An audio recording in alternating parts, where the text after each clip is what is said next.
Good evening and welcome to Byju's Exam Prep IAS. Am I audible and visible?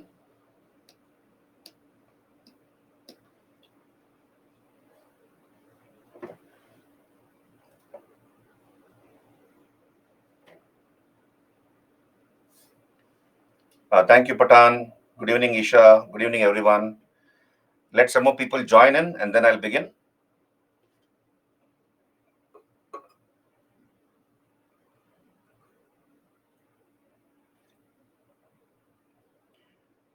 Thank you.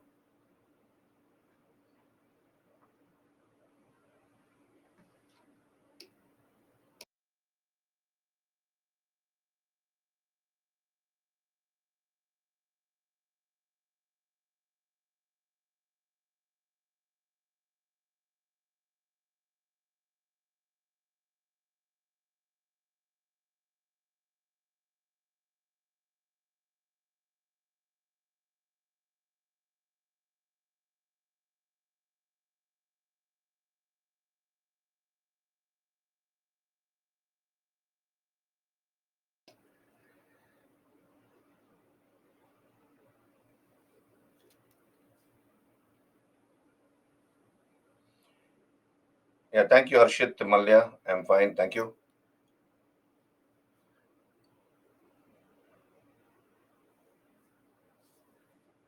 Isha, I have told you what are the basics to cover.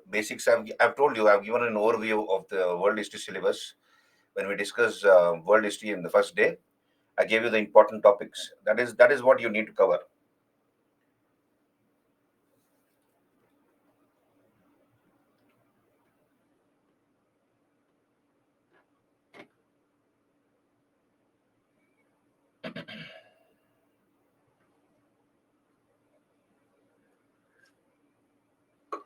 Right. Let us begin today's session. Um, Last week, I covered the following topics. I gave you an overview of world history. We discussed the syllabus, and then we covered some of the basics of world history, a prelude to world history, topics like Renaissance, geographical discoveries, Reformation, Counter Reformation, Enlightenment, and then we came on to the syllabus proper. I covered American Revolution, then French Revolution, and Napoleonic era. So these are the three topics I've covered as part of the syllabus. Now, today I would like to discuss unification of Germany and unification of Italy. Unification of Germany and unification of Italy. All of you, are you ready? Can you raise your hands, all audible and visible? Let me give you the gist of this topic. Let me give you the gist of this topic. Then you'll be able to better relate to me. Thank you very much. Now, listen to me. On your screen, you see the map of Germany. This is the modern map of Germany. And we have the birth of a new German state, the unification of Germany, or the birth of a new German state in the year 1871. Now, I'm trying to give you a gist of this topic. Please understand, once you understand the gist of this topic, it is very easy to relate to this topic. And also, I'll tell you in the course of my lecture as to why it is important to prepare for this topic. Right. Now, unification of Germany and Italy. In 1871, please understand, in 1871, two countries were born on the map of Europe. Two new countries were born on the map of Europe. One was Germany, and the other was Italy. Now, first, I'll discuss about German unification movement. Now, you see, how did Germany look like before her unification? How did Germany look like? And what are the troubles which the Germans had to face? Now, let's understand that part first of all. So, roughly speaking, you have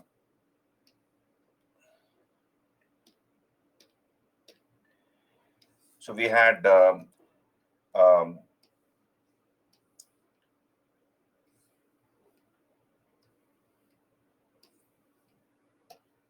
so here these are the German speaking areas. There are small kingdoms to the north and to the south of a particular kingdom called Prussia. So, Prussia, right? This was the largest among the German speaking kingdoms. This was the largest amongst the German speaking kingdoms. To the north of Prussia, we had a few hundred German states, small German states. And to the south of Prussia, we had a few hundred German states, totally 300 German states, right? And Prussia. In the 18th century, there were 300 German states. So when you add both these, that is to the north and south of Prussia, there were about 300 German states. And each of these German states were ruled by kings who had the title of electors. So the kings had the title of elector. So they were called electors, the title of the kings of these German states. And these electors or German kings ruled their kingdoms like an autocrat. They never cared for the sentiments of their people. They ruled like dictators, never shared any powers with the people. Though the French Revolution and the principles which the French Revolution had thrown up had impacted the Germans also, they were not ready to share power with their people. And then in the middle of these 300 German states, there was one huge kingdom called Prussia. There was a very big kingdom called Prussia. This was also a German state, but the biggest among the lot. So Germans in the 18th century were living in two geographical zones, two geographical regions. One was 300 German states and Prussia. Then to the north of Prussia, we have a country called Denmark. So there was a country called Denmark to the north of the German-speaking areas. Then to the southeast, we have Austria, the Austro-Hungarian Empire. Austria-Hungary or Austria, I'll use the word Austria. So Austro-Hungarian Empire. And then to the southwest, you have the country of France. So north Denmark, southeast Austria, and southwest France. Now these three countries, Denmark, Austria, and France, used to interfere in German affairs. They used to interfere in German affairs, and they were very happy to see the Germans a divided lot. In fact, you see, Austria had about 21 German states under her control, and France had about 18 German states. Right? Now, within the German-speaking areas, you have the kings ruling like dictators. They never wanted to share power with their people. They did not want to introduce a parliamentary form of government or representative institutions like an election, press freedom, etc. So the people were subject to the autocratic rule of these German kings or electors. At the same time, the same was the case with Prussia. Within Prussia also, that was the state of affairs. And coupled with that, we have three countries, Denmark, Austria, and France, interfering in German affairs. Right? And they were very happy to see the Germans a divided lot. Austria had about 21 German states under her control. France had about 18 German states. Now, initially, Germans tried to unify themselves into a nation. They wanted to unify themselves into a nation, one single nation, through constitutional means. So, through peaceful means, they tried to attain their unification through constitutional methods. What is constitutional methods? By passing resolutions, giving speeches within the four walls of the legislature, etc. That's called constitutional methods of agitation. So peacefully, they tried to unify themselves into a nation. But every time they tried to unify themselves into a nation through peaceful means or came very close to that, we have Austria preventing the Germans from unifying themselves. So Austria prevented the Germans from unifying themselves into a nation. So they tried many times to unify themselves through peaceful methods, but then every time Austria prevented the Germans. And ultimately, we have a person called Bismarck who comes onto the scene. Otto von Bismarck. So a person called Bismarck comes onto the scene. He was the minister president of Prussia, something like the prime minister. He was the prime minister of Prussia. Or those days, that designation was called minister president. So Bismarck realized that through constitutional means, through peaceful means, it is impossible to unify the Germans into one nation. And it is inevitable to fight wars. So Bismarck decided to follow a policy of blood and iron. So he decided to follow a policy of blood and iron. Now, what is blood in this context? It is violence. Blood means violence, and iron means strength. Iron means strength. So that is, might is right. If you are strong, you're right. So, in other words, he decided to wage war against these three countries. He uses diplomacy. At the same time, he uses the strength of the Prussian army. He uses the strength of the Prussian army, and he first defeats Denmark. Then he defeats Austria. So first Denmark is defeated, right? Then he defeats Austria, and then finally he defeats France. So Denmark, Austria, and France. And then what does he do? After defeating France, we have the unification of Germany. Germany became one country. In 1871, we have one country by name Germany. Okay, now what? After unifying Germany, Bismarck felt that France was the third country to be defeated by Bismarck. Now, what he did is, he took away a very mineral-rich area. So there was on the borders of France and Germany, there was one mineral-rich area called Alsace and Lorraine. I'll mark it in green. You see, this is the green color, right? This is called Alsace and Lorraine. So he took away a mineral-rich area. This area was rich in iron ore. This was rich in iron ore resources. So he snatched away Alsace and Lorraine from France. And after defeating France, the third country to be defeated by Bismarck, he imposed a very humiliating treaty on France, wherein France was to pay 5 million francs. France was supposed to pay how much? 5 million francs to Germany. Okay, they had to pay 5 million francs to Germany. This was a national humiliation for the French. He has defeated the French and he has taken away Alsace and Lorraine from France and also imposed a humiliating war indemnity or penalty on France, about 5 million francs. Now, France during those days in the 19th century was a very proud country. We have discussed the French Revolution. When France sneezes, Europe gets a cold. When France sneezes, Europe gets a cold. That was the impact of France all over Europe. She was a very powerful country, both politically and economically. And so there was a lot of prestige involved around France. But then here, Bismarck has defeated France, and this was a national humiliation for the French. Bismarck calculated that France is not going to keep quiet. France will definitely want to take a revenge against Germany. Please understand this. France will definitely want to take revenge against Germany.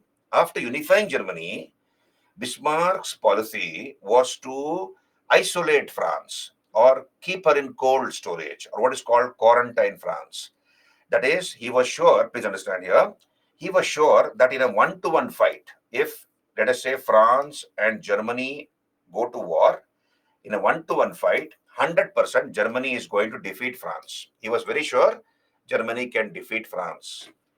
But if France joins hands with Russia, if France finds an ally in Russia or joins hands with Russia, it will be difficult for Germany to defeat both France and Russia. Right? Therefore, Bismarck's policy after unifying Germany was to see that there are no friends for France. There are no friends for France. France is alone in international affairs, because if France joins hands with either Austria or Russia, mostly Russia, then it will be trouble for Germany, and France will extract her revenge that way. So after unifying Germany, Bismarck's policy was to isolate France, and therefore we have the so-called alliance system of Bismarck, which was inaugurated. He joined hands with countries. Okay, I'll use another sheet of paper. So you have the establishment of the so-called Triple Alliance by Bismarck. He established the so-called Triple Alliance, wherein we have Germany, Austria-Hungary, the Austro-Hungarian Empire, okay, and then of course Italy joined together. And this was a secret diplomatic military alliance. Nobody else knew about these secret alliances of Bismarck. This was targeted mainly against France. Did you understand? It was targeted mainly against France, so that France remains isolated. Now, this was the birth of the Triple Alliance: Germany, Austria-Hungary, and Italy. And Bismarck was in power till 1890. He was a person who had unified Germany, and in 1871 we have the birth of a united Germany. Until 1890, he was the Chancellor of Germany. Until he was there as Chancellor or Prime Minister of Germany or Chancellor of Germany, he was able to keep France isolated. France did not have any friends in Europe, and nobody knew about these secret diplomatic military alliances which Bismarck had entered into. In fact, France did not know that all this alliance system was targeted against her. But once Bismarck was dismissed, you have a new emperor who comes to power in Germany by name Kaiser Wilhelm II. Kaiser Wilhelm II. He dismissed Bismarck as chancellor. right? And this alliance system came out into the open. The secret diplomatic alliance system of Bismarck, which was focused against France, came out into the open. The terms and conditions came out into the open. And as a result, you have a rival alliance which was born after Bismarck was dismissed. This is the Triple Entente. The Triple Entente. Entente means friendly understanding amongst nations. It's a French word, Entente. Triple Entente. Three countries joined together. You have England, France, and Russia. Out of national interest, they came together. And the First World War was fought between these two groups, the Triple Alliance versus the Triple Entente. Triple Alliance was the work of one man, Bismarck. Did you understand? Triple Alliance was the work of one man, Bismarck. And once Bismarck was dismissed and the terms of the Triple Alliance came out into the open, rival countries, other countries, out of their own national interest, like England, France, and Russia, formed a rival group called the Triple Entente, right? And in the First World War, you have these two groups fighting against each other. Now, in the First World War, what happened? First World War, as you know, was from 1914 to 1918. This is World War One. In the First World War, the Triple Alliance countries were defeated. Triple Alliance countries were defeated, and Germany was blamed by the victorious countries. Triple Entente countries won the First World War. They won the First World War, and all these victorious countries blamed Germany for as the reason for the First World War. And Germany was made to sign a very humiliating treaty called the Treaty of Versailles. Treaty of Versailles. She was made to sign a treaty called the Treaty of Versailles. This Treaty of Versailles was signed by Germany, or rather imposed upon Germany in 1919. So, Treaty of Versailles brought the First World War to an end, and it was imposed upon Germany, and Germany was humiliated as part of this Treaty of Versailles. We'll discuss about it later as part of World War One. Exactly 20 years later, after the Treaty of Versailles, so if you add 1919 plus 20, you get 1939. Exactly 20 years after the Treaty of Versailles, another war broke out, which has come to be called as the Second World War. And it was Hitler who violated the clauses of the Treaty of Versailles. As part of the Treaty of Versailles, Germany was punished by all the victorious countries, the Triple Entente countries, industrially, militarily, territorially, economically, in all respects, Germany had been punished. And that led to the rise of Hitler in Germany, right? And between the First World War and the Second World War, between the end of the First World War, that is 1918, 1919, and the Second World War in 1939, that's called interwar years. Between 1919 to 1939, these are called interwar years. Interwar years. During this period, we have the birth of Nazism in Germany, the birth of Hitler, and then he wanted to violate the Treaty of Versailles. He considered it to be a national humiliation, and in trying to violate the Treaty of Versailles, we have Hitler attacking neighboring countries. His foreign policy was aggressive. He began to attack the neighboring countries, and that triggered off the Second World War. So please understand, this topic becomes relevant to understand both First and Second World War. In fact, it is a thread. We will discuss about the unification of Germany and the role of Bismarck, and then what happened after Germany was unified will be discussed in the subsequent topics. Did you understand what I just now told you? If you can raise your hands, I'll really appreciate. This is the gist of this topic. It's very important from the exam point of view. This topic of um unification of Germany. Clear? Very easy actually.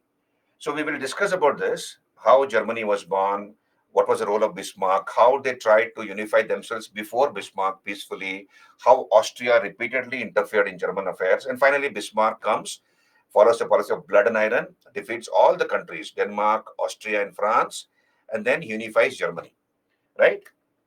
That is the work of Bismarck, Triple Alliance. How the Triple Alliance was born, I'll discuss that, Pari, in a subsequent day, on a subsequent class, in a subsequent class. Yeah, this is the overview I gave you. Hari, this is the overview I gave you just now, right? So we'll come back here. So this you can see on your screen, unification of Germany. 1871, we have the birth of a new country in Europe, namely Germany. In fact, two countries were born on the same year by the Treaty of Frankfurt. It was ratified by the Treaty of Frankfurt, Germany and Italy. First, we will discuss unification of Germany. Unification of Italy, frankly speaking, it is not so important, but I'll discuss either way. You never know UPSC. We will discuss because in that year, both countries were born. Germany was also born. Italy was also born. We will discuss unification of Italy also. But then I'll tell you what to remember later with respect to unification of Italy from the exam point of view. Now let us come back to this particular topic called unification of Germany. Now on your screen you can see these are the German speaking areas. I use the word German speaking areas because there was no country called Germany. They used to speak German language, though here in this particular part. So there was one huge country called Prussia. You can see here. Try to remember the map in your mind. Easy this is. So this is Prussia for you. You can see in gray color. That was a huge country. And to the north of Prussia and to the south of Prussia, we have a few German states. And then further, we have Denmark to the north, then Austria-Hungarian Empire, and of course, France. So Denmark, Austria, and France used to interfere in German affairs, right? And they were very happy to see the Germans a divided lot. They did not want Germany to unify. And they had substantial German territories under their control. Denmark had some territories, Austria had some, and France had some. So it was necessary for Bismarck to wage war against all these three countries and unify the Germans into one nation. So the work of the unification of Germany was the work of one man, namely Bismarck. But then, as I told you, we will discuss what happened before Bismarck and then what happened once Bismarck comes into the limelight. So you can see here, I have put some questions for your practice purpose, and they've asked one question also: how Germany has been held responsible for the two world wars. That was a UPSC question asked in the mains. When I come to world wars, we will discuss about it. How Bismarck was responsible for, how Germany was responsible for the two world wars. So they've asked that, and I gave you a gist of it just now. So it's a thread. It's a running thread. Unification of Germany, then alliance system of Bismarck, and then of course World War I, and then World War II. Okay. So I have given you a synopsis.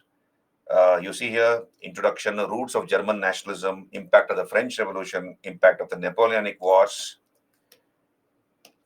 Then the Congress of Vienna. What did the Congress of Vienna do? What was this Congress of Vienna? I'll talk about it just a moment before I begin this topic. Then we have the so-called Karlsbad decrees. Then Zollverein or Commercial Union, the July Revolution of France of 1830 and its impact on German nationalism. What is this Romanticism and its impact on German nationalism? The February Revolution of France of 1848 and its impact on German nationalism. Then change in the character and course of the German national movement. The Prusso-Danish War, war between Prussia and Denmark. Then war between Prussia and Austria, that is the Austro-Prussian War. And finally, the Franco-Prussian War, war between France and Prussia. And thus, we have the unification of Germany. Okay. Nilanjana, what's your doubt? Other states? You just hold on. I'll, let me begin this topic, and then accordingly, your doubts will get cleared. Just hold on. I've given you the gist of it. If you understand the gist of it, it becomes very easy to relate. Other small states. No, I'll come to that. What other small states? You see, these are the German-speaking areas. These are the German-speaking areas. Remember that. To the north of Prussia, a few German states, a few hundred German states. To the south of Prussia, a few hundred German states. Apart from that, we have foreign countries interfering in German affairs. Okay, let's start. Thank you. Now look here. The Treaty of Frankfurt of 1871 completed the unification of Germany, and we have the birth of a new German nation. It also led to the emergence of a German empire. What is the meaning of that? And this German empire lasted till Second World War, till the end of the World War II. So after unifying herself into a nation, when was Germany born? Germany was born in 1871, a united Germany. After unifying herself into a nation, we have Germany occupying colonies. She began to gain colonies, for example, in New Zealand, in China, Africa, etc. So we have the birth of the German colonial empire. So she also came to become a colonial empire. She had a colonies all over the world. And these colonies she lost after the end of the Second World War. So we have the birth of the German Empire after her unification. And this German Empire lasted till the end of World War II. Now in 1800, Germans were living in two geographical zones. They were living in two geographical regions, 300 German states and Prussia. They were living in 300 German states and Prussia. This is introduction. So you can see on your screen, again, I'll repeat it. We have a huge state called Prussia in the middle. This is Prussia, Prussia. To the north, we have a few German states, and to the south, we have a few German states. And along with that, we have foreign countries like Denmark, Austria, and France interfering in German affairs. Now, let us look at the roots of German nationalism. How did the Germans, how did the feeling of nationalism percolate or germinate amongst the Germans? How was it born? The love for one's country, that feeling of nationalism or love towards one's country, how was it germinated? First of all, we have the impact of the French Revolution. Impact of the French Revolution. So the French Revolution impacted the whole of Europe. And even the Germans were impacted by the principles which the French Revolution had thrown up: liberty, equality, fraternity, democracy, republicanism, popular sovereignty, rule of law. All these things were some of the principles of the French Revolution. And the Germans were also influenced by these principles: democracy, nationalism, etc. But then their electors were despots. I told you 300 German states, 300 states ruled by 300 electors. One, that is, kings were called electors. German kings were called electors, and they ruled like dictators, right? So they were despots. They never wanted to share power with their people. Though the French Revolution and its principles had impacted the Germans, these electors did not want to share power with their people. At the same time, we have the German states, 300 German states. They were nominally called the Holy Roman Empire. 300 German states were called as the Holy Roman Empire. Holy Roman Empire. Right? And Austria was the nominal head of the Holy Roman Empire. Austrian monarch was called Holy Roman Emperor. So nominally, he was the Holy Roman Emperor, and he had control over that. Now, 300 German states were dominated by Denmark, Austria, and France. We have Denmark, Austria, and France interfering in German affairs. And they were very happy to see the Germans are divided lot. Okay, this is number one. Number two, we have the impact of the Napoleonic Wars. Are you clear with the first point? All of you, are you clear with the first point? So in 18th century, Germans were living in two geographical zones, 300 German states and Prussia, right? And we have the French Revolution impacting all of them. But then the German electors were not ready to share power with their people. At the same time, we have foreign countries, Austria, Denmark, and France interfering in German affairs. Happy to see the Germans are divided lot. Nominally, the Austrian monarch was called Holy Roman Emperor. Ankita, okay? He was called the Holy Roman Emperor, and he was the nominal head of the Holy Roman Empire. Now we'll come back here. HRE is Holy Roman Empire. Holy Roman Empire. Holy Roman Empire. Now come back here. Impact of the Napoleonic Wars. What was the impact of the Napoleonic Wars? Last class, on Friday, we discussed Napoleonic era. So we will be referring to Napoleon frequently. I told you, Napoleon is called the father of Italian and German unification movements. Father of Italian and German nationalism and liberalism. He was responsible for the people of the Italians and the Germans developing feelings of nationalism. And he was responsible solely for that. Now we'll come back here. So let us understand the impact of the Napoleonic Wars on the German states, 300 German states as well as Prussia. You see, I'm making a differentiation here. What was the impact of the Napoleonic Wars on the 300 German states? And what was the impact of the Napoleonic Wars on Prussia per se? So first of all, we'll discuss the impact on the German states, 300 German states. So here, as you know, in 1804, Napoleon became the Emperor of France. He became the Emperor of France in 1804. And in 1805, four countries declared war against Napoleon. They came together: England, Austria, Prussia, and Russia. England, Austria, Prussia, Russia.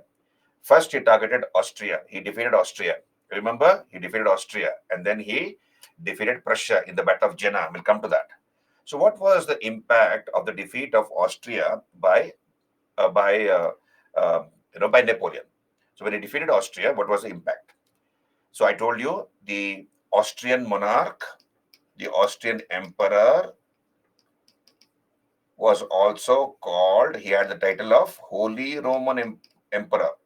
Holy Roman Emperor. So he was the nominal head of the Holy Roman Empire. So what did Napoleon do? He abolished the Holy Roman Empire. HRE in short. I'm using the word HRE in short. Holy Roman Empire. So he abolished the Holy Roman Empire, calling it neither holy nor Roman nor an empire.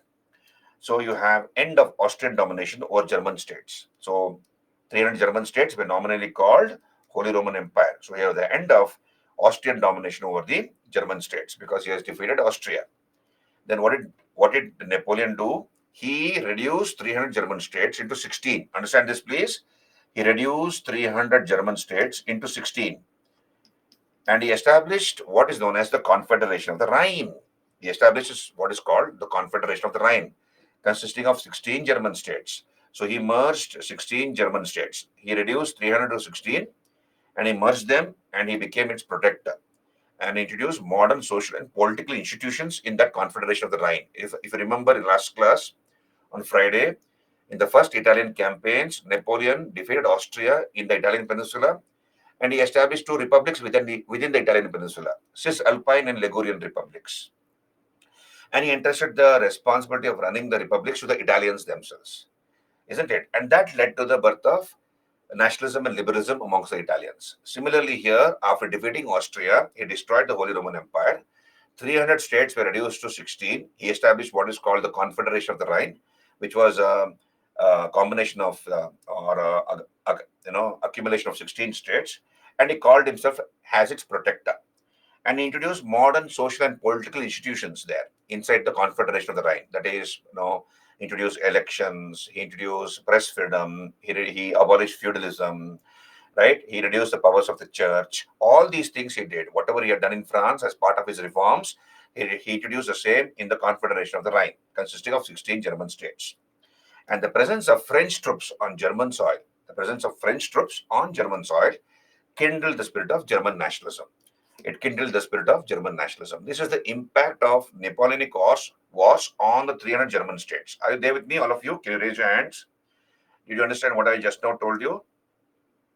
Hello? Clear? Okay, can I move on? Good. Okay, now let us understand the impact on Prussia. So you can see here, he has first defeated Austria. And this was the impact on within the 300 German states, right? And Austria was nominally controlling the 300 German states. And those 300 German states were called Holy Roman Empire. So he has established the Confederation of the Rhine consisting of 16 German states, introduced modern institutions there. And the presence of French troops on German soil kindled the spirit of German nationalism. Then we come to the impact of the Napoleonic Wars within Prussia. So here, after defeating Austria, you can see here, he defeated Prussia in the Battle of Jena. So Battle of Jena happened in 1806. So out of the four countries, he first defeated Austria, then he defeated Prussia. Now, what was the impact of the defeat of Prussia within Prussia? Understand this. What happened within Prussia? Once Napoleon defeated Prussia, what was the impact within Prussia? First of all, we have the Prussian king called Frederick William. The king of Prussia was Frederick William. And once Prussia was defeated by Napoleon, we have two ministers of Frederick William, the king of Prussia. Their names were Hardenberg and Stein. These are the two ministers, Hardenberg and Stein. They forced their king to issue what is called the Edict of Liberation. They told their king, please introduce certain reforms within Prussia.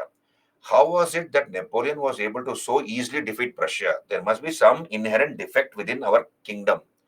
Therefore, you please bring about certain reforms. And they suggested certain reforms. These two ministers, Hardenberg and Stein. And as part of this Edict of Liberation, the following reforms were brought out within Prussia. Number one, end of feudalism and serfdom. Feudalism and serfdom was ended within Prussia. Number two, free trade was introduced within Prussia. And number three, military reforms were introduced through a policy of conscription. What is conscription? Compulsory military service. Through a policy of conscription, Prussia came to have a pure German army. Only Germans or Prussians were allowed into this particular army. Foreigners were removed from this army. So Prussia came to have a national army consisting of only Prussians who are basically Germans. So repeat, once Prussia was defeated by Napoleon in the Battle of Jena, reforms were brought about within Prussia. As part of the reforms, feudalism and serfdom were ended. We have introduction of free trade and military reforms were brought in, wherein Prussia came to have a national army. All the foreigners within the army were dismissed. So you have an element of militarism creeping into Prussia, an element of militarism. So she came to have a strong military, and this took the form of aggressive militarism later under Bismarck. It took the form of aggressive militarism under Bismarck later, because Bismarck further strengthened the army of Prussia and he decided to wage war against those three countries which used to interfere in German affairs, that is Denmark, Austria, and France. But please understand, when Frederick William, the King of Prussia, introduced these reforms, we have the landlords, the feudal lords or landlords. They were called Junker aristocrats. They objected. They tried to resist these reforms from being introduced by the King Frederick William. But nevertheless, Frederick William had his way and he implemented those reforms forcefully. So this is the impact of the Napoleonic Wars within Prussia. Are you there with me, all of you? No, 300 states were separate. Isha, 300 states were separate, and Prussia was separate. So that's why I said 300 plus 1, 300 plus Prussia. Okay, clear? So I move on here. So this is the Battle of Jena, which took place in 1806. Then we come to the Congress of Vienna and its impact on German nationalism.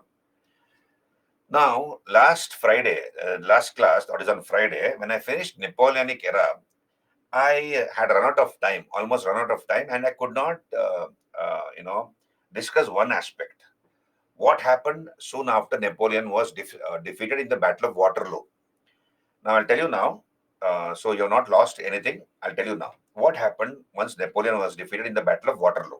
So we have what is called the Congress of Vienna.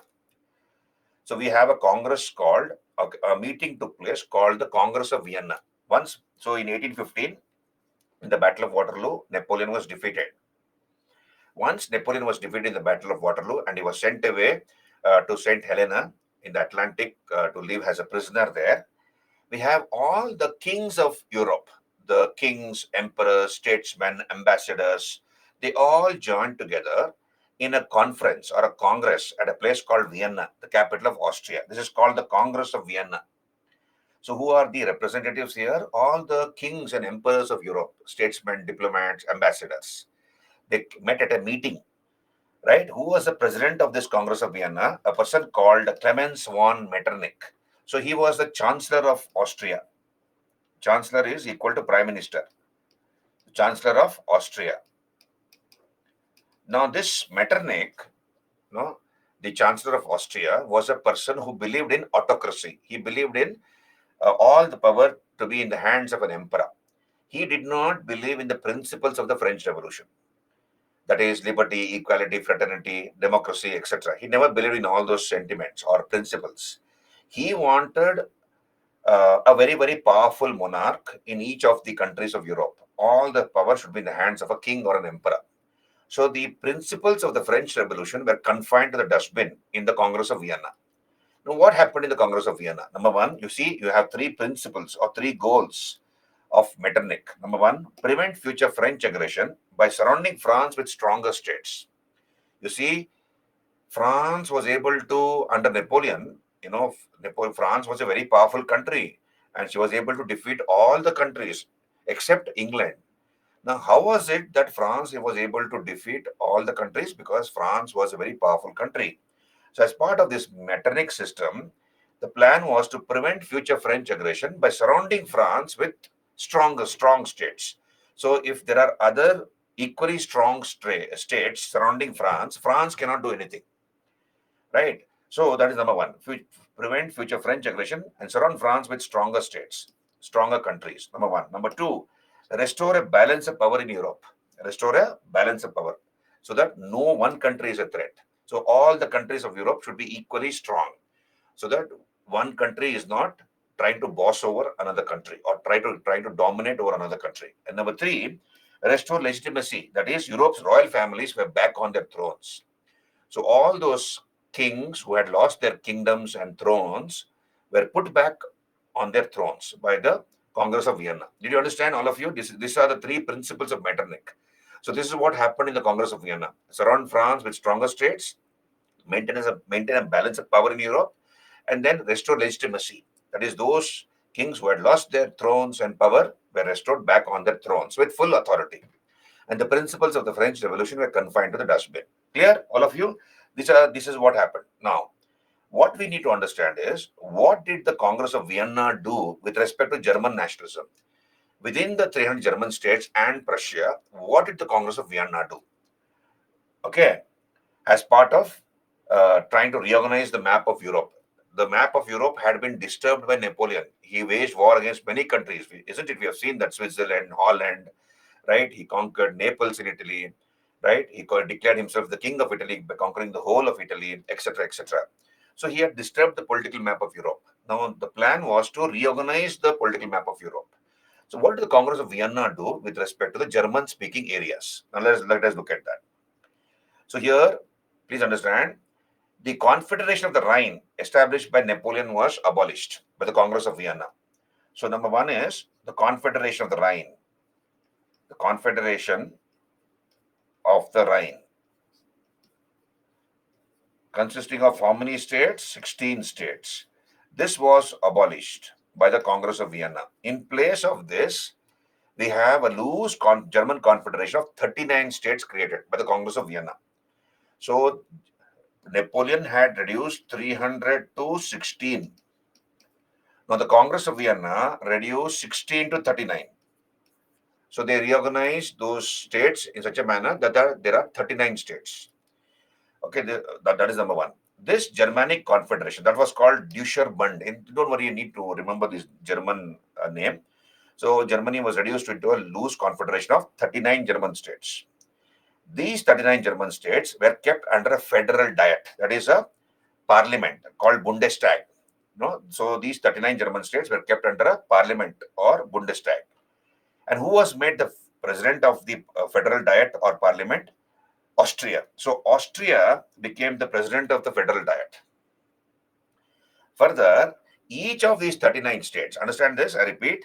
So Germany was divided into a loose confederation of 39 states, right? Then this confederation of 39 states were kept under a federal diet. So there'll be a federal diet or a federal parliament which will, under which these 39 states will function. And who was made the president of the federal diet? Austria was made the president of the federal diet. Are you there with me?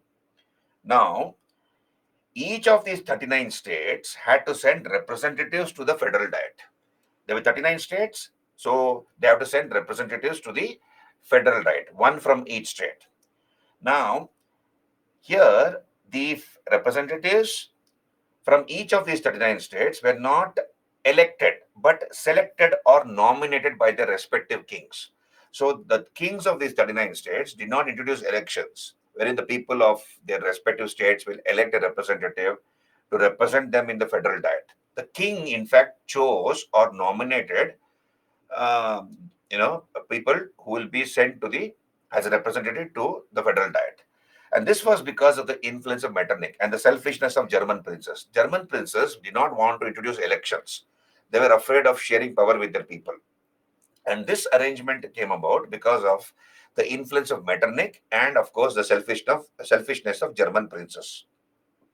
Did you understand? What did the Congress of Vienna do? Confederation of the Rhine of Napoleon was abolished. In place of that, Germany was reduced into a loose confederation of 39 states. These 39 states were kept under a federal diet or a parliament. And who was made the president of the federal parliament or federal diet? Austria. Austria was made the president of the federal diet. So Austria again came to dominate over German affairs. And each of these 39 states had to send delegates to the federal diet. These delegates were not elected by their respective people, but selected or nominated by their respective kings. And this arrangement came about because of the selfishness of German princes themselves, and because of course, Metternich, who was not ready to share power with any of the people there. Did you understand? Yeah, it is a parliament. Diet means parliament. Okay, in the context of Germany. Yeah, the Confederation of the Rhine of 16 states, which had been established by Napoleon, was abolished, and in place of 16, we have the loose Confederation of 39 German states created. That is called Deutscher Bund. Okay, Isha. Okay. So, last point is Satya. This arrangement came about because of the influence of Metternich and the selfishness of German princes. See, you have delegates to the federal diet not elected by the respective people. The kings of each of these 39 states are selecting or nominating delegate to be sent to the federal diet. So this was obviously because of the selfishness of German princes who were not ready to share power with their people. Okay, now we move on. The Congress of Vienna, please understand, though made these territorial readjustments unconsciously, understand please, unconsciously, the Congress of Vienna, though it made these territorial readjustments within the German speaking areas, unconsciously it contributed towards the kindling of German nationalism. It strengthened German nationalism. How? You see here, we have an area called Rhinelands, which was given away to Prussia by the Congress of Vienna. You see this? These are the German-speaking areas, and we have an area called Rhineland. This is Rhineland, Rhenish. You see a Rhenish. This was rich in mineral iron ores. It was rich in iron ore. The Congress of Vienna kept this iron-rich area under the control of Prussia, and this later contributed towards the strength of Prussia. So iron is the main raw material required for industrialization and militarization. So the Congress of Vienna unconsciously strengthened German nationalism by keeping this Rhineland within Prussia, thus contributing later towards the strengthening of Prussia. Because iron ore, I told you, is the main raw material for industrialization and militarization. Further, this is number one. Number two is you have Austria voluntarily withdrawing from Austrian Netherlands in return for certain Italian possessions. You see the map here? Where is Austria? Austria is here. You see this? This is Austria. Right? And where is Netherlands? Netherlands is here. So it was very difficult for Austria to monitor Netherlands. A part of Netherlands or Holland was under the control of Austria. That was called Austrian Netherlands. You can see here, this is called Austrian Netherlands. Okay, a part of Netherlands was under the control of Austria. So in the Congress of Vienna, Austria voluntarily withdrew from Austrian Netherlands because it was difficult for her to administer that part of Netherlands. And in return, she preferred to rule over certain Italian territories. You see the map to the right of your screen. This is Austria. You see, this is Austria. And this is the Italian peninsula. Whatever you see here down is the Italian peninsula. So Austria said, we will give up Austrian Netherlands and we would like to rule over Lombardy and Venetia because these two areas are contiguous to Austria. Contiguous means they are sharing boundaries with Austria. You see, this is Lombardy and this is Venetia. So Austria preferred to rule over Lombardy and Venetia after voluntarily giving up Austrian Netherlands. Did you understand?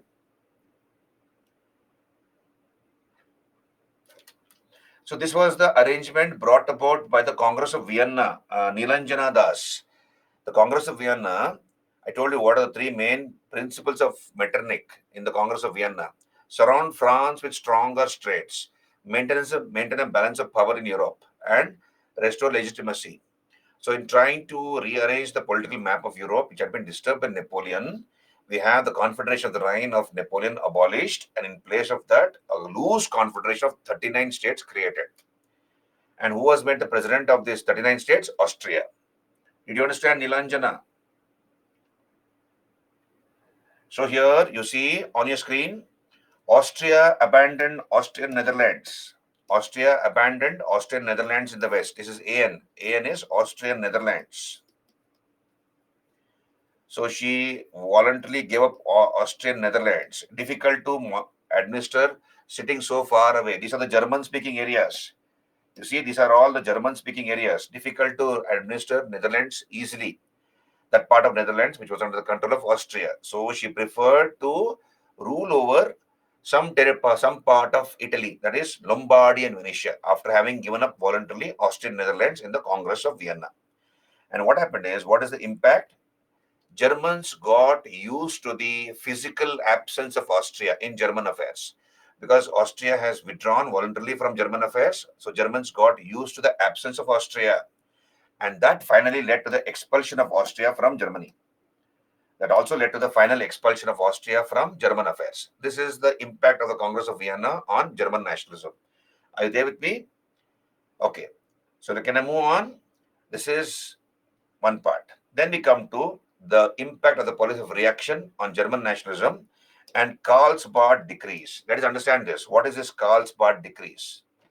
Policy of reaction means what? Policy of reaction means dictatorship, autocracy. All the power should be in the hands of an emperor.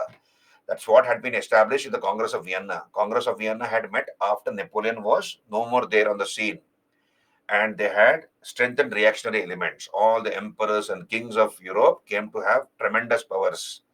So, what was the policy of reaction on German nationalism and the so-called Karlsbad decrees? Let us understand this. You see, we have the Congress of Vienna crushing the hopes of the liberals. So, Congress of Vienna crushed the hopes of the liberals, and Germans could not openly express themselves. What is liberals here? People who believed in democracy, parliamentary form of government. They are called liberals. People who believed in people's rights, okay, parliamentary form of government, etc.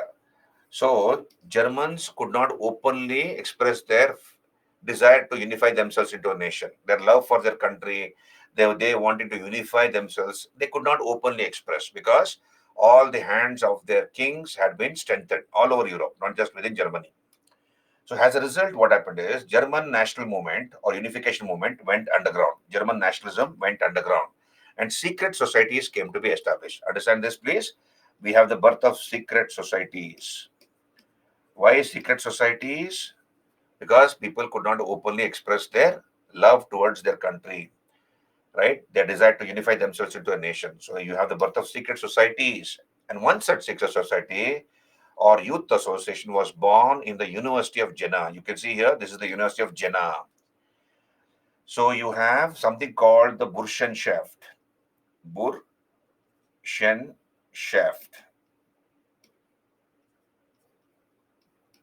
which was born. This was in 1815. What is Burschenschaft? Youth Association.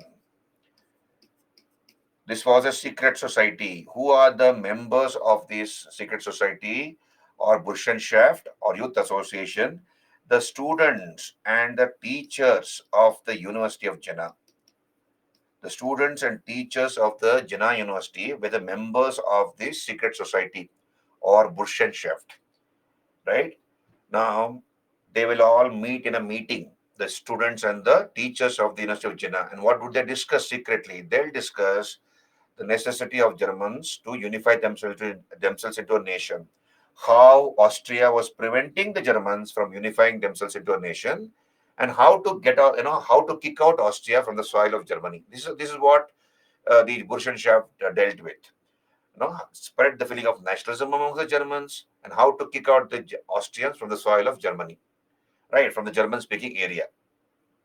And the activities of this Burschenschaft or secret society rapidly spread to other German universities. It was first born in the University of Jena, and within 2 years, almost 16 universities came to have their own youth associations or Burschenschaft. They functioned in a secret manner, mind you. You have the students and the teachers meeting in the university secretly and discussing about all these things. And we have Metternich, who came to know about the activities of these secret societies. Okay, he considered these Burschenschafts or secret societies as symbols of revolutionary unrest. So these Burschenschafts or secret societies might create trouble later. Therefore, what did he do? Metternich. Metternich, he called a meeting at a place called Karlsbad. So at a place called Karlsbad, he called a meeting. He invited all the 39 kings of the 39 states, isn't it? There were 39 states within Germany. So he invited all the kings of these 39 states. He also invited the king of Prussia, right? That is Frederick William. So Frederick William of Prussia was also invited at this place to this place called Karlsbad. And a meeting took place at Karlsbad. The decisions which were passed at Carlsbad and approved by the Federal Diet. Who was the president of the Federal Diet? Austria. So the decisions or resolutions which were passed at Carlsbad and approved by the Federal Diet are known as the Carlsbad Decrees. This happened in 1819. Carlsbad Decrees. So what are these Carlsbad Decrees? What happened in this meeting at Carlsbad? Number one, universities were brought under governmental control. All the universities in the German-speaking areas were brought directly under governmental control. Press censorship was introduced. So press was censored. All the students and teachers who used to engage in anti-government activities, subversive activities, okay, they were dismissed from the university. Subversive means anti-subversive activities. Those students and teachers engaging in anti-governmental activities or subversive activities were dismissed from the universities. And in future, students will be denied public offices. Whoever were members of such secret societies, like Burschenschaft, will not be allowed to hold public offices. So, did you understand? So these are the resolutions passed at Carlsbad. So what you need to understand is German nationalism was checked by Metternich and Austria. German nationalism was not allowed to spread by Austria and Metternich. But then please understand, we have the Elector of Württemberg. So you have a German state called Württemberg. I'll show you where is Württemberg. You see, this is Württemberg. We have a German state called Württemberg. Right? I'll show you another map. So Württemberg, you see, this is Württemberg. The king of Württemberg or the Elector of Württemberg decided to defy the Carlsbad decrees. Right? He decided to defy the Carlsbad decrees and he gave liberal reforms to his people. So he did not listen to the Carlsbad decrees. He gave a lot of freedom and rights to his own people. So what we notice is German nationalism slowly becoming aggressive as well as assertive. German nationalism becoming slowly aggressive as well as assertive. Did you understand? So Pihu Bansal, I have already explained this. Last 2 points, Nikhil, see, I'll repeat. Come back here. So here you see, once the policy of reaction gained ground, Germans like you and me, common people, could not openly express their love to unify their country into a nation. And they could not openly express their love for their country and the desire to unify themselves into a nation. So as a result, secret societies came into existence. Even in India, we had revolutionary terrorism, isn't it? What we call revolutionary terrorism. You have the youngsters like you people who became members of these revolutionary organizations. So revolutionary terrorism, which you study as part of modern India, isn't it? So their aim was to violently uproot British authority from this country. So they established secret societies, they published revolutionary literature, pamphlets, journals, etc. They engaged in political dacoities and they worked in secret, right? Because if they come out openly, the British government will arrest them. Similarly, here in Germany, the German-speaking areas, the Congress of Vienna had strengthened reactionary elements, that is, dictatorship, autocracy, those were strengthened. People could not openly express their love towards their country. And as a result, we have a secret society or youth association called Burschenschaft, which was born in the University of Jena. Right? Students and teachers were the members of these youth associations. And they met secretly and they discussed how it was necessary for the Germans to unify themselves into a nation and how Austria was preventing them from doing so. And within 2 years, 16 German universities came to have these secret associations. And Metternich came to know about the activities of these Burschenschafts. He called a meeting at Carlsbad. Told the kings of all the 39 states, including the king of Prussia, to be present. And the resolutions which were passed at Carlsbad are called Carlsbad decrees. As a result, government was taken under government, all the universities were kept under governmental control. The press was censored. Press could not easily report, right? Press freedom was curtailed. Students and teachers engaging in anti-governmental activities were dismissed from the universities. And in future, students who were members of these secret societies would not be allowed to hold public offices. And this happened because of Metternich and also because of the so here Metternich was able to check the growth of German nationalism. And please understand, the Elector of Württemberg gave liberal reforms to his people, and he defied the Karlsbad decrees. So slowly we see German nationalism becoming assertive and aggressive. Okay, clear. We'll move on. So this is the Karlsbad decrees. Then we come to what is called Zollverein or commercial union and its impact on German nationalism. So these are all developments which happened before the coming of Bismarck onto the scene. So we'll talk about it. Zollverein. What is this Zollverein? On your screen, this is the map of Prussia. You can see here in dark yellow with a red outline. This is the map of Prussia. So this was Prussia once upon a time. Okay, this is Prussia for you. Prussia. Now, what is this Zollverein? Now let me explain to you. Very simple. Understand this. What is Zollverein? So let us say this is Prussia. This is Prussia. Now, within Prussia, there were 67 tariff zones. There were 67 tariff zones. What is the meaning of 67 tariff zones? To put it simply, let's say some trader or merchant wants to carry goods from A to B to C, then to D, then to E, and to F. So somebody wants to go wants to carry goods from A to F. Now he has to pass through each of these, tariff zones. So his goods, when it comes from point A to point B, they have to pay taxes here. From point B to point C, again, when it comes to point C, they have to pay taxes here. Tolls. Similarly, at point D. And finally, it will reach point F. So there were like that 67 tariff zones within Prussia. So it was very difficult to do trade within Prussia because there were so many tariff zones, 67 of them. So this was the state of affairs till 1818. Now in the year 1818, Tariff Reform Act was brought in. Tariff Reform Act. Tariff Reform Act was brought in, wherein Prussia became a free trade area. Prussia became a free trade area. So here you see, if you want to trade within Prussia, you don't need to pay any taxes within Prussia. So you can easily take goods, carry goods from point A to point F without having to pay taxes. So Prussia became a free trade area, FTA in short, as a result of this Tariff Reform Act, which was brought in 1818. But please understand, if goods have to enter Prussia from outside, you see, I told you, to the north of Prussia, to the south and north, we have small German states. And to the north also, we have small German states. Now, if goods have to enter Prussia from outside, from the lesser German state, these are called lesser German states, heavy taxes were imposed. If goods have to enter Prussia at the borders, like in the north as well as in the south, heavy taxes were imposed. Why heavy taxes were imposed on the borders of Prussia if somebody has to bring goods into Prussia? The idea was to encourage these chota-mota German states, the smaller German states, to join this commercial union or Zollverein.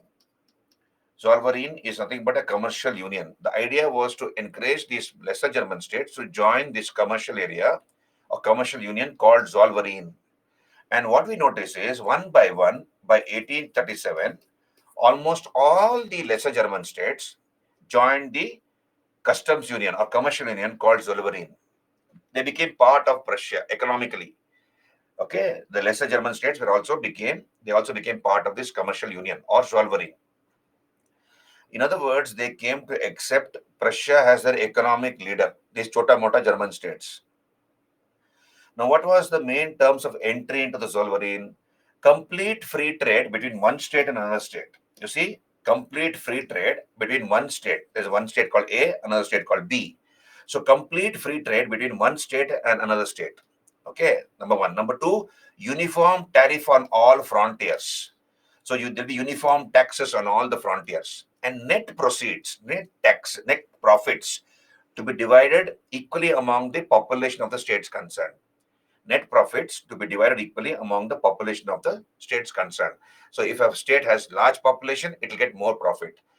If a state has less population, it will get less profit. These are the terms of entry into the Zollverein. Now, what was the end result? End result was that all these lesser German states accepted the economic leadership of Prussia. And later, they did not have any problem accepting Prussia also as their political leader. This Metternich and Austria did not understand much about economics. They did not understand much about economics or how this Zollverein would impact adversely. It might impact them adversely, so they ignored the Zollverein. So, this is about Zollverein. Did you understand, all of you? Zollverein is a customs union. Just hold on. You see here, it's a commercial union, Isha. You see here on your screen, Zollverein or commercial union. So in 1818, there were 67 tariff zones. There were 67 tariff zones within Prussia. Tariff reform law was brought in, according to which internal customs were abolished and Prussia became a free trade area. But heavy transit duties were imposed on goods on the borders of Prussia in order to compel the other lesser German states to join this commercial union or Zollverein. So, as a result, internal trade increased, revenue increased because Prussia had become a free trade area. And by 1837, almost all the lesser German states had joined this commercial union or Zollverein. What was the main terms of entry into the Zollverein? You see here, complete free trade between one state and another state, uniform tariff on all the frontiers, and net proceeds, that is net profits, to be divided in proportion to the population of the states concerned. So here, please understand, you have the economic interdependence of the lesser German states on Prussia. They became dependent on Prussia. They accepted Prussia as their economic leader. And this also led to later they accepting Prussia as their political leader also. Did you understand, all of you? Lesser German states are those small German states to the north and south of Prussia. Isha, lesser German states are the smaller ones, smaller German states to the north and south of Prussia. Did you understand? The 39 German states, they were small in size. And that's why we are using the word lesser German states. Now look here, understand this, please. Understand this, please.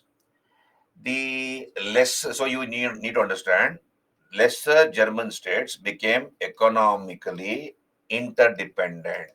This is number one, interdependent. They accepted Prussia as their economic leader. So Prussia became their economic leader. Now, once these lesser German states became economically interdependent, what happened? Obviously, you have you have communication amongst them. So communication increased amongst them, right? And that also led to germination of nationalism, feeling of love towards each other. So you have nationalist feelings spreading amongst the lesser German states. Nationalism spread, right? And you see, you have the German capitalists, rich German capitalists. They, please understand, within Prussia, they had to compete with British goods. Britain used to dump factory-made goods of England into Prussia. It was difficult to compete with England on the part of the German capitalists. These German capitalists also desired a colonial empire for Germany. They also wanted Germany to have a colonial empire, like England had colonies all over the world. They also wanted Germany to have colonies all over the world, right? So here, and they understood that Germany cannot have colonies, neither can they secure their goods from British competition unless we have a united Germany. Unless there's a united Germany, they cannot have both these purposes fulfilled. One is the desire to see that they can compete strongly with British goods entering their territory. At the same time, their desire to have a colonial empire. Now, these two can be fulfilled only when Germany is united. And these German capitalists were the ones who also fought for or promoted the need for German unification. So this is Zollverein or commercial union. Did you understand what I just now told you? Metternich he was a chancellor of Austria. Ankita Godara. He was the chancellor of Austria, prime minister of Austria, and the president of the Congress of Vienna. Did you understand the impact of Zollverein? Yeah, Metternich ignored Zollverein. He did not understand much about economics or how commerce can unite people or unite states. So he ignored the Zollverein. Austria ignored the Zollverein. Did you understand? And what happened is these lesser German states became dependent economically and dependent on Prussia, and they later came to accept Prussia also has a political leader. Okay, so I move on. So this is Zollverein. Then we come to July Revolution of 1830 and its impact on German nationalism. Understand this? July Revolution of 18. So one more thing. I will continue this topic as a thread. I will not give you any break until I finish this topic because if I give a break, then I will lose the continuity. I'll finish this topic, unification of Germany, and then we can go for a break. So having said that, let me continue. The July Revolution of 1830 and its impact on German nationalism. Understand this very easy. So what is this July Revolution of 1830 in France? Now, so when was the Battle of Waterloo happened? Battle of Waterloo was in 1815, and in the Battle of Waterloo, Napoleon was defeated finally and imprisoned. Then who became the Emperor of France? Louis the 18th. Remember last class? A brother of Louis the 16th was placed on the throne of France. So Louis the 18th became the Emperor of France. He was already old. Louis the 18th was already old, and within a few years he died. Once he died, we have Charles the 10th, his brother becoming the emperor. So Louis the 18th became emperor. Okay, Louis the 18th became emperor. Then Charles the 10th became emperor, the brother of Louis the 18th. Now, please understand, I'm explaining to you what is July Revolution of 1830 in France. Now, Charles the 10th, the new emperor of France, ruled the country of France with the help of the clergy, that is the people of the church. Therefore, his government was called government of the clergy, by the clergy, for the clergy.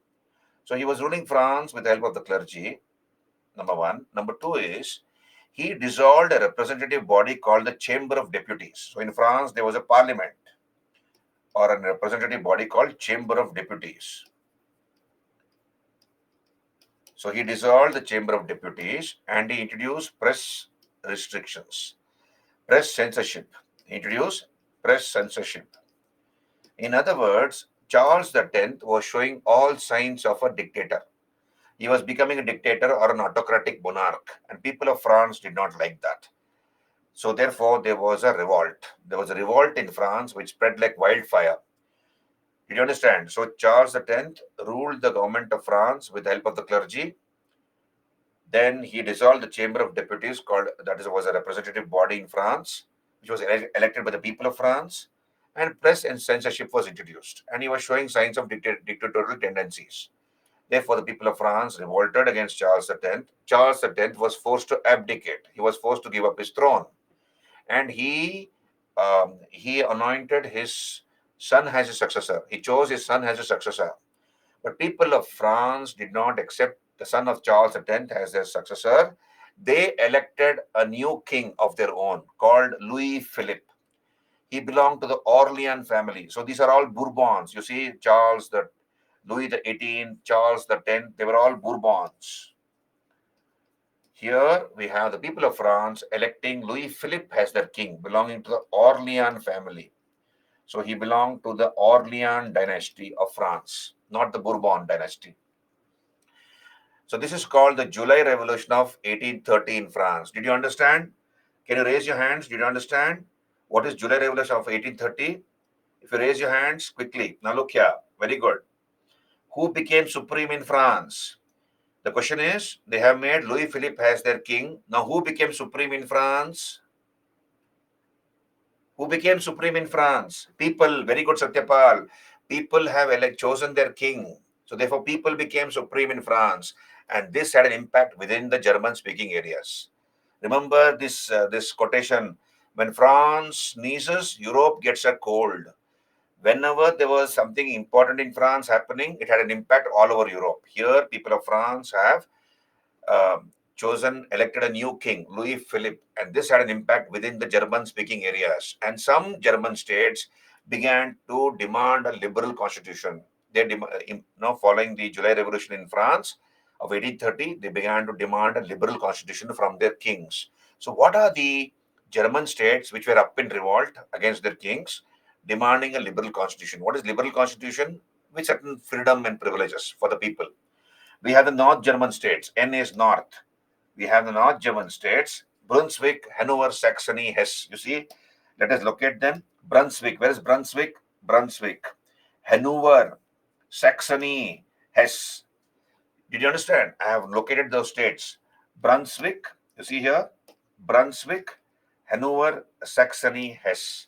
So Brunswick, Hanover, Saxony, and Hesse. In these states, people demanded a liberal constitution from their kings, and they were given that. People were forced upon their king a liberal constitution, and it was given to their people by their respective kings. And in the southern states, so in the southern states like Württemberg and Bavaria. So you see, where is Württemberg? This is Bavaria, and this is Württemberg. So already people were enjoying liberal constitutions with a lot of freedoms and rights. So that was confirmed by the rulers. Bavaria and Württemberg already were enjoying liberal constitutions, and that was confirmed by the rulers. Those rulers said, we will continue the same constitution. We are not going to take back anything from away from you. So don't worry. This is the impact of the July Revolution of France within Germany. So please understand, the July Revolution of France impacted the 39 German states, not Prussia. 39 German states were impacted. Some demanded a liberal constitution, for example, Saxony, Hanover, Brunswick, and they were given that. The southern German states already were enjoying liberal constitutions that was confirmed or continued by their respective kings.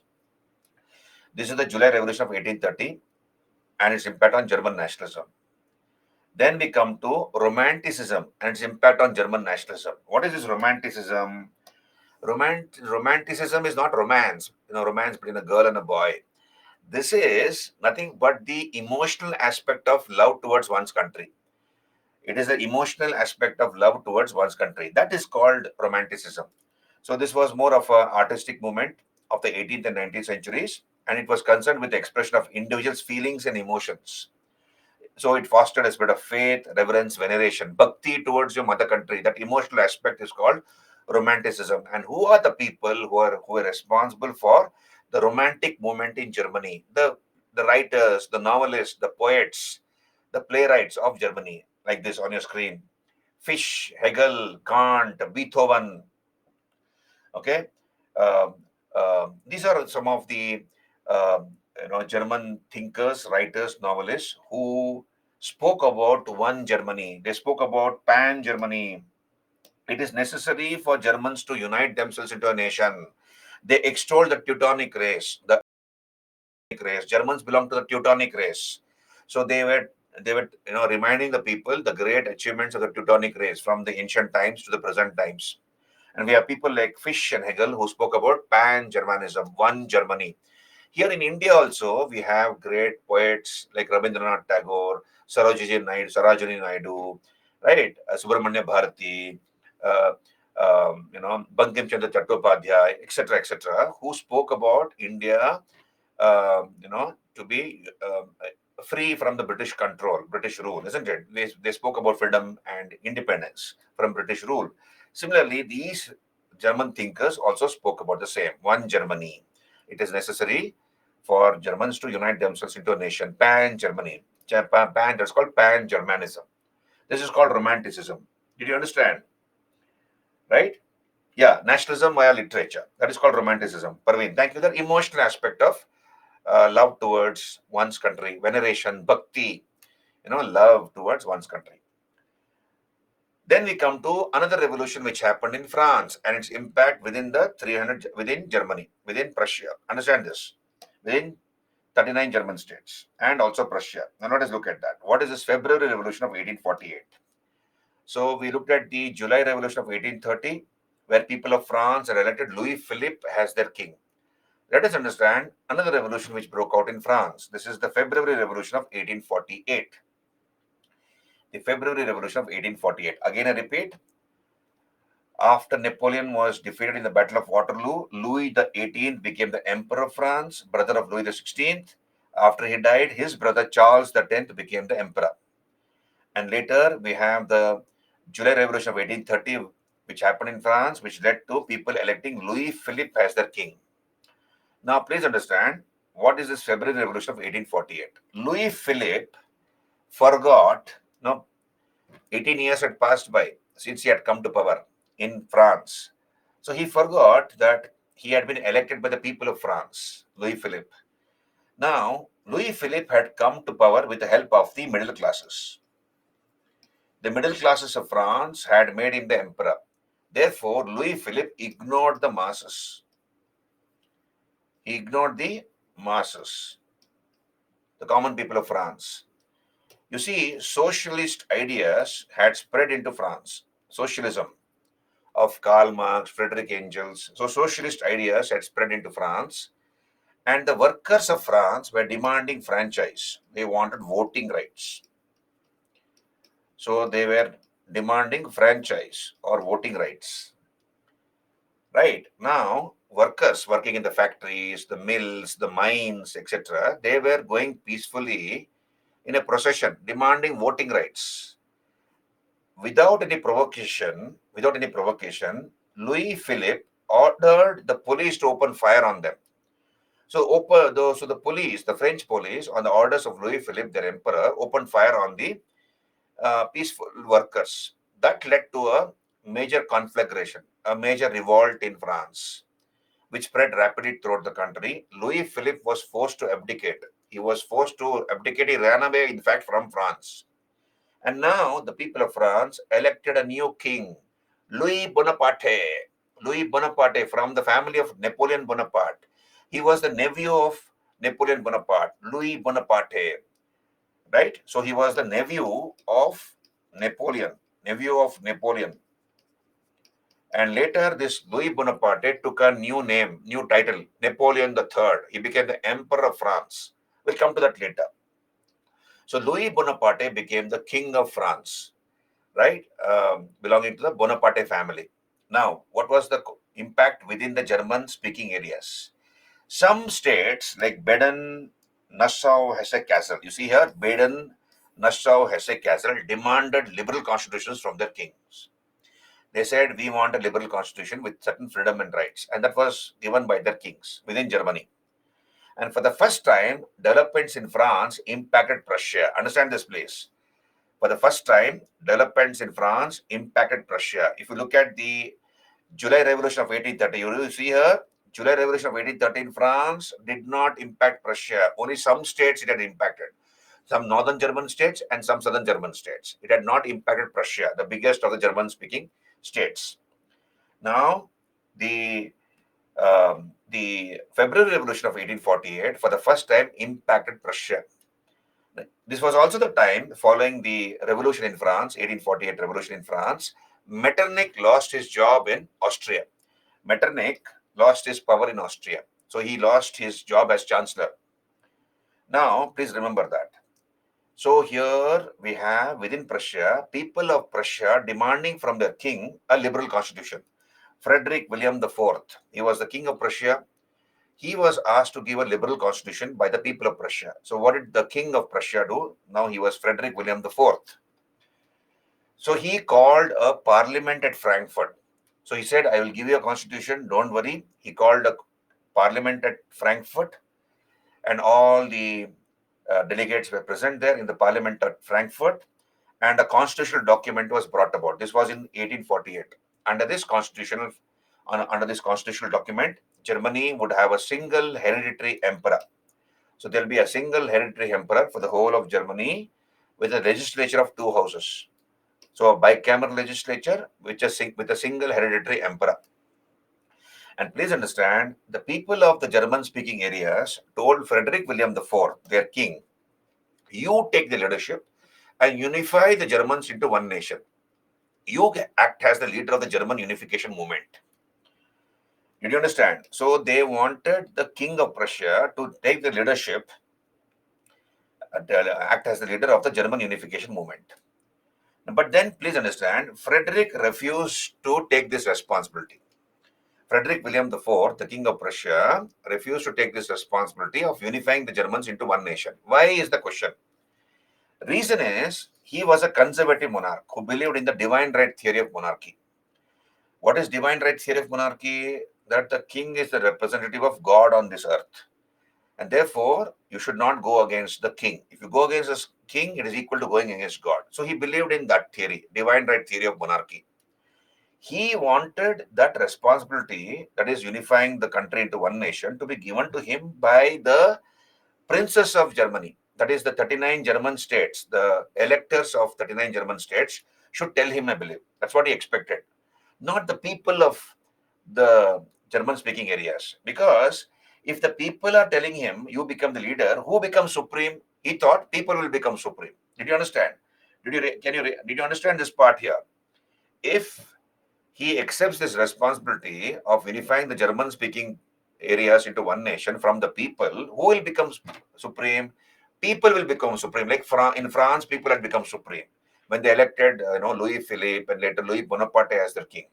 Here, people of German speaking areas are telling him, you become the leader of the German unification movement. He refused to take that responsibility because he wanted that responsibility to be given to him by the electors of 39 German states, not by the people of 39 German states. Either way, he proposed an alternative parliament at a place called Erfurt with himself as president. So he invited all the German states, the electors of all the German states, to be present at Erfurt. That's called the Erfurt Parliament, with himself as president of that Erfurt Parliament. And Austria was not invited to this parliament. So Austria got very angry. So what Austria did is, through the Convention of Olmütz, we have something called the Convention of Olmütz. She cancelled all the plans of the Germans for unifying themselves into a nation. She revived the old Germanic Confederation of 1815 and postponed all plans of German unity. These are the developments till 1848. Did you understand? Did you understand what I just now told you? Should I repeat anything? February Revolution of 1848. Can you raise your hands? Pallavi says, okay, she has understood. All of you feel the same? Ninanjana says last part. Okay, okay, I said the February Revolution of 1848 for the first time impacted Prussia. So for the first time, it impacted Prussia. The previous 1830 Revolution of France had not impacted Prussia. This 1848 revolution impacted Prussia, and people of Prussia demanded what from their king Frederick William IV? They demanded a constitution. Please give us a constitution. So he said, okay, no problem. He called a parliament at Frankfurt. Okay, and a constitutional document was brought into existence. Under this, Germany will have a single hereditary emperor with a bicameral legislature, a legislature of two houses. And people of the German-speaking areas are telling the king of Prussia, you become the leader of the German unification movement. You act as the leader, and you unify all the German states into one nation. Frederick William IV refused to take this responsibility. Why? For two reasons. Number one is he was a conservative monarch who believed in the divine right theory of monarchy. Okay, he felt that he is a representative of God on this earth. He wanted that responsibility to be given to him by the 39 kings, not by the people. Because if he accepted the people's demand to become the leader of the German unification movement, he felt people will become supreme than the king. So therefore, he did not want to take that responsibility. At the same time, he did not want to rub Austria on the wrong side. Austria was a very powerful country during those days. So if he is trying to unify Germans into a nation by ousting Austria, he might invite the anger of Austria. He was afraid of that reason. Therefore, what he did is he called an alternative parliament at Erfurt with himself as president. He invited all the 39 German states to be present there, the kings to be present in that parliament, and he did not invite Austria. Austria got very angry because here the German Prussian king is trying to unify or make efforts towards unification. That's what they thought. So they cancelled through the Convention of Olmütz. They cancelled all the plans of the Germans for unifying themselves into a nation. Okay, this is about the development till 1848. Are you there with me? Frankfurt is the parliament. There's a place called Frankfurt in Germany. A parliament was called there, and that Frankfurt parliament brought out a constitution for Germany. Okay, that was a constitutional document was brought in, and people of the German-speaking areas wanted Frederick William to become the leader of the German unification movement. He refused. I told you the reasons. Till here, are you clear? Now look here. Change in the character and course of the German national movement. So here we have repeatedly Austria preventing the Germans from unifying themselves into a nation. What are the lessons which the Germans learned from this? These repeated failures taught them certain lessons. Number one, unity by constitutional means is impossible. We have tried to unify ourselves through peaceful means. So through constitutional methods or peaceful means, unification of Germany is impossible. Number one. Number two, as long as Austria was stronger than Germany, German unification is a chimera. It is as good as a dream. It's not possible. So as long as Austria was stronger than Germany, unification of Germany is not possible. And Austria, when is German unification possible? Only when Austria can be thrown out of German affairs. Only when Germany can throw out Austria, only then German unification be possible. And who is going to throw out Austria from German affairs? Prussia. Only when Germany has a stronger army than Austria, German unification is possible. And that army has to be provided by Prussia, because Prussia was the biggest of the German-speaking kingdoms. Did you understand? There were 39 German states and Prussia. The 40th was Prussia, and Prussia was a very huge country with a strong country. So they wanted Prussian army to take the responsibility of kicking out Austria from the soil of Germany. Right?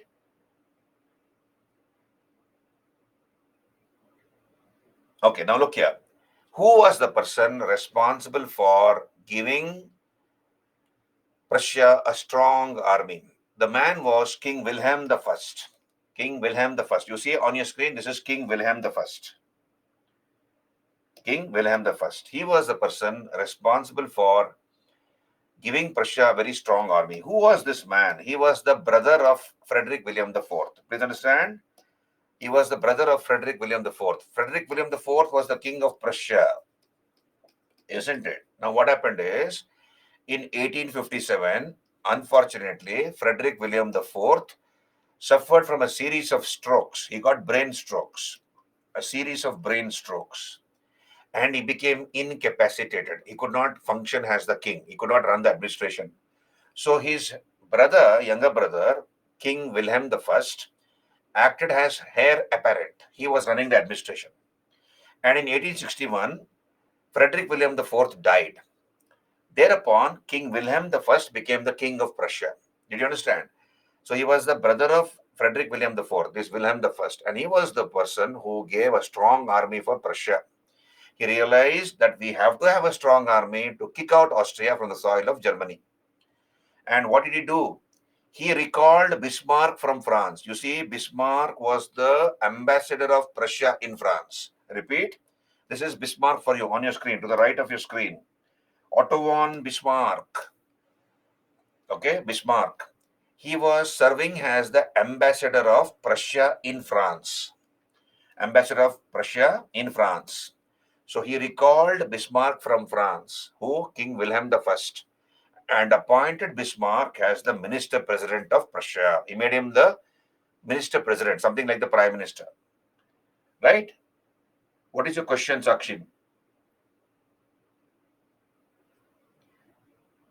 No, nothing to do with India here. 1848 revolution, India also have a revolution. 1848, what revolution we had in 1848? Sakshi, please tell me what revolution we had in India.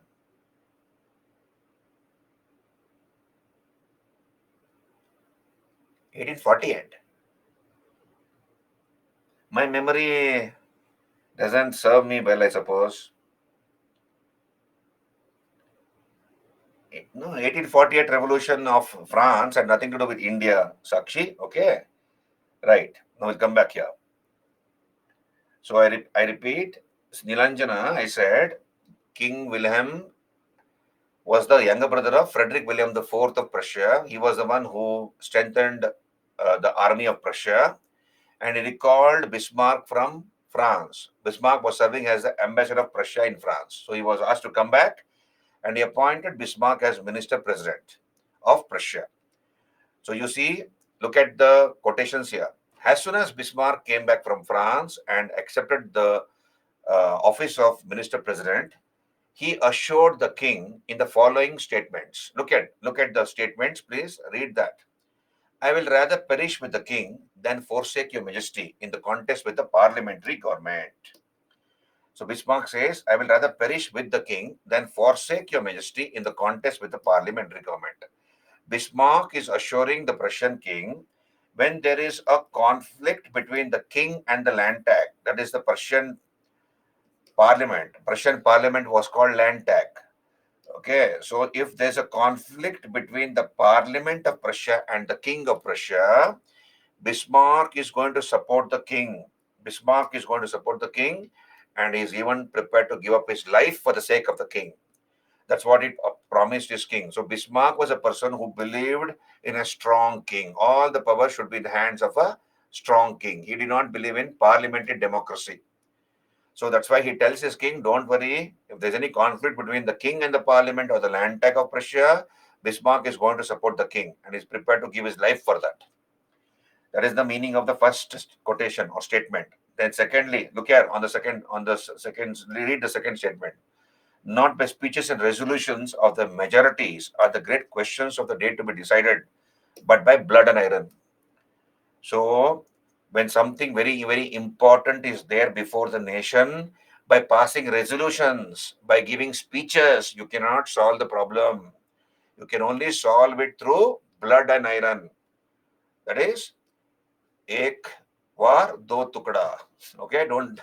Did you understand? That is, blood and iron is you have to use force, use the might of the army, the military, the armed forces to have your way. By giving speeches and passing resolutions, the great questions of the day cannot be decided. So he was a person who believed in might is right. Did you understand? Bismarck was a person who believed in might is right. Now, once, did you understand? Yeah, Balban also followed blood and iron policy. Very good, no, Balban, the greatest of the slave dynasty, Ilbari Turks. You're right, Pari. Okay, we'll come back here. What did Bismarck do as minister president? He strengthened Prussia in all respects, economically, industrially, militarily, agriculturally. So he strengthened Prussia. He improved the agriculture. He improved the military. He improved the industrial strength. I told you, remember earlier, the Rhinelands were within Prussia. That was, and Rhineland was very rich in iron ore resources. That added to the strength of Prussia. So Prussia rapidly industrialized. She came to militarize. He also improved the agriculture and industry of Prussia. And once he did all that, he decided to tackle these three countries, Denmark, Austria, and France. Before that, he was also prepared to oust the Landtag. He wanted more funds to improve the army further. If the Prussian Landtag, so you have two houses in the Prussian Landtag, if the lower house, generally the lower house of the Prussian Landtag used to create hurdles for Bismarck. They will not sanction the funds for army reforms. So what he did is he ignored the lower house. He got the funds passed from the upper house. He got the funds required for army reorganization and strengthening passed from the upper house. And once he had strengthened Prussia in all respects, Bismarck decided to tackle these three countries, Denmark, Austria, and France. Right? This is what I have discussed till now. We'll go for a 10 minutes break. Can we go for a 10 minutes break? And we'll come back refreshed. Hello, all of you. We go for a 10 minutes break. Now it is 18:38. We meet at 18:50. 18:50. That is 6:50. Come back at 6:50 p.m. We'll continue the story. You have a lower house and upper house. Okay, a lower house was generally elected by the people, and upper house is nominated.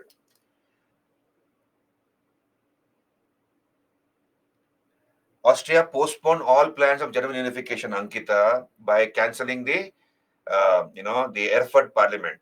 And to the Convention of Olmütz, she cancelled all plans of the Prussian king for trying to unify Germany. She revived the old Germanic Confederation of 1815. That's how she postponed all plans of German unification.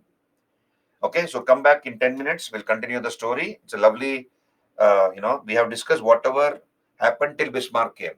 Now, what did Bismarck do? We will discuss now. And quickly go to the next topic, unification of Italy. So come back in 10 minutes. I'll be back in 10 minutes.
Good evening once again.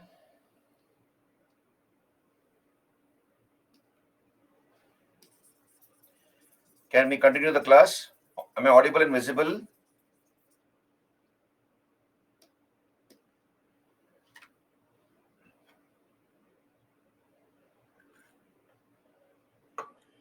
Okay. Now, I will be explaining with the help of this map. Hello, all of you.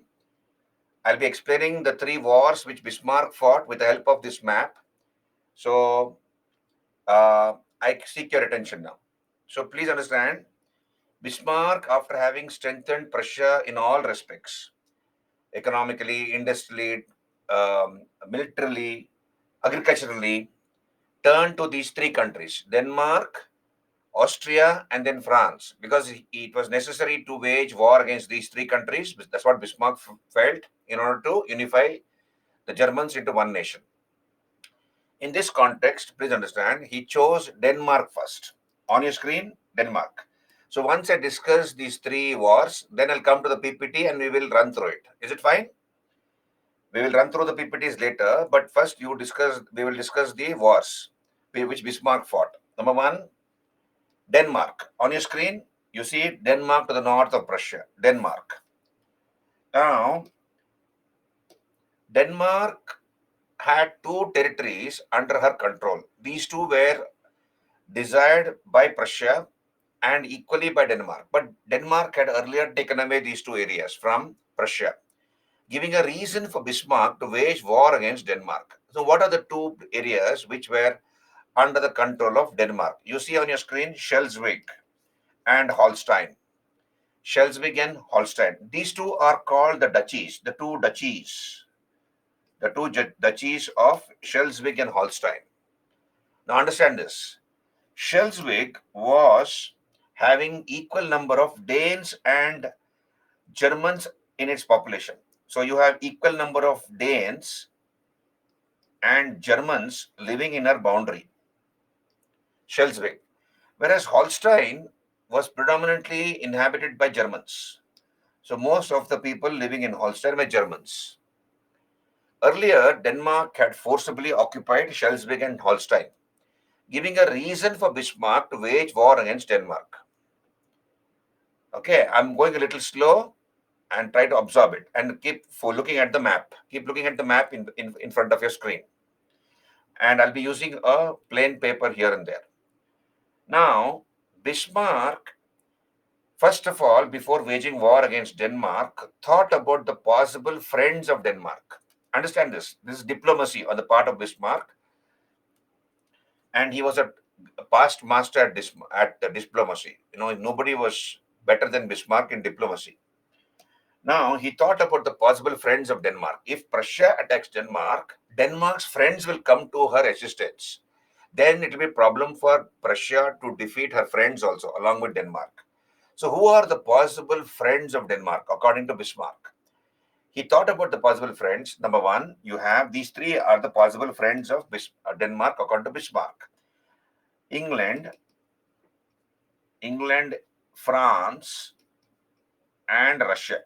England, France, and Russia are the possible friends of Denmark. So what he did is he improved relationship. He improved his relations with these 3 countries: England, France, and Russia. He had friendly relations with these 3 countries, right? And then once he improved his relations with these 3 countries, then he comes to Austria. You see, Austria is here. He tells the Austrian emperor, when Prussia attacks Denmark, Austria should remain neutral. Understand this, please. When Prussia attacks Denmark, Austria should remain neutral. Right? And he told Austria that he will give something in return as a spoil. If Austria remains neutral, then Austria will be given something. Now, please understand, these are oral assurances. Nothing was given in writing. He's telling Austria, you remain neutral when Prussia declares war against Denmark, and Austria is going to get something as a spoil. So Austria agreed. Austria felt very happy that she'll get something in return for she remaining neutral in a war between Prussia and Denmark. Now, Bismarck had already made his plans in his mind. What was the plan? Later, he wanted to pick up a quarrel with Austria. Remember, Austria had 21 German states under control. So, regarding the spoils, he wanted to pick up a quarrel later with Austria. So, he had already made his plans, but it never revealed his mind to anybody. So, here he has thought about the possible friends of Denmark, namely England, France, and Russia. He has developed good relations with these three countries. Before waging war against Denmark, he gets the neutrality of Austria, and then he declares war against Denmark. This is the Prusso-Danish War. I'm using a paper here, a plain sheet of paper. This is number one. We have war between Prussia versus Denmark. And who remained neutral in this war? Austria was neutral. I'll write N for neutral. So Austria was neutral. And in this war, who was defeated? Denmark was defeated. And Denmark had two territories under her control, Schleswig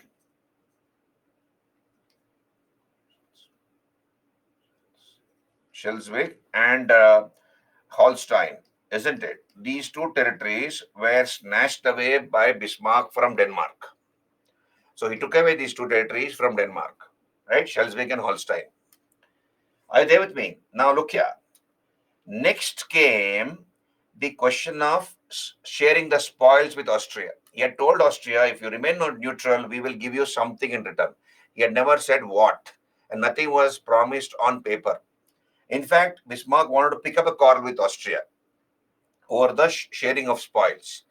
But his diplomatic preparations were not yet ready. He had not prepared himself diplomatically before he wages war against Austria.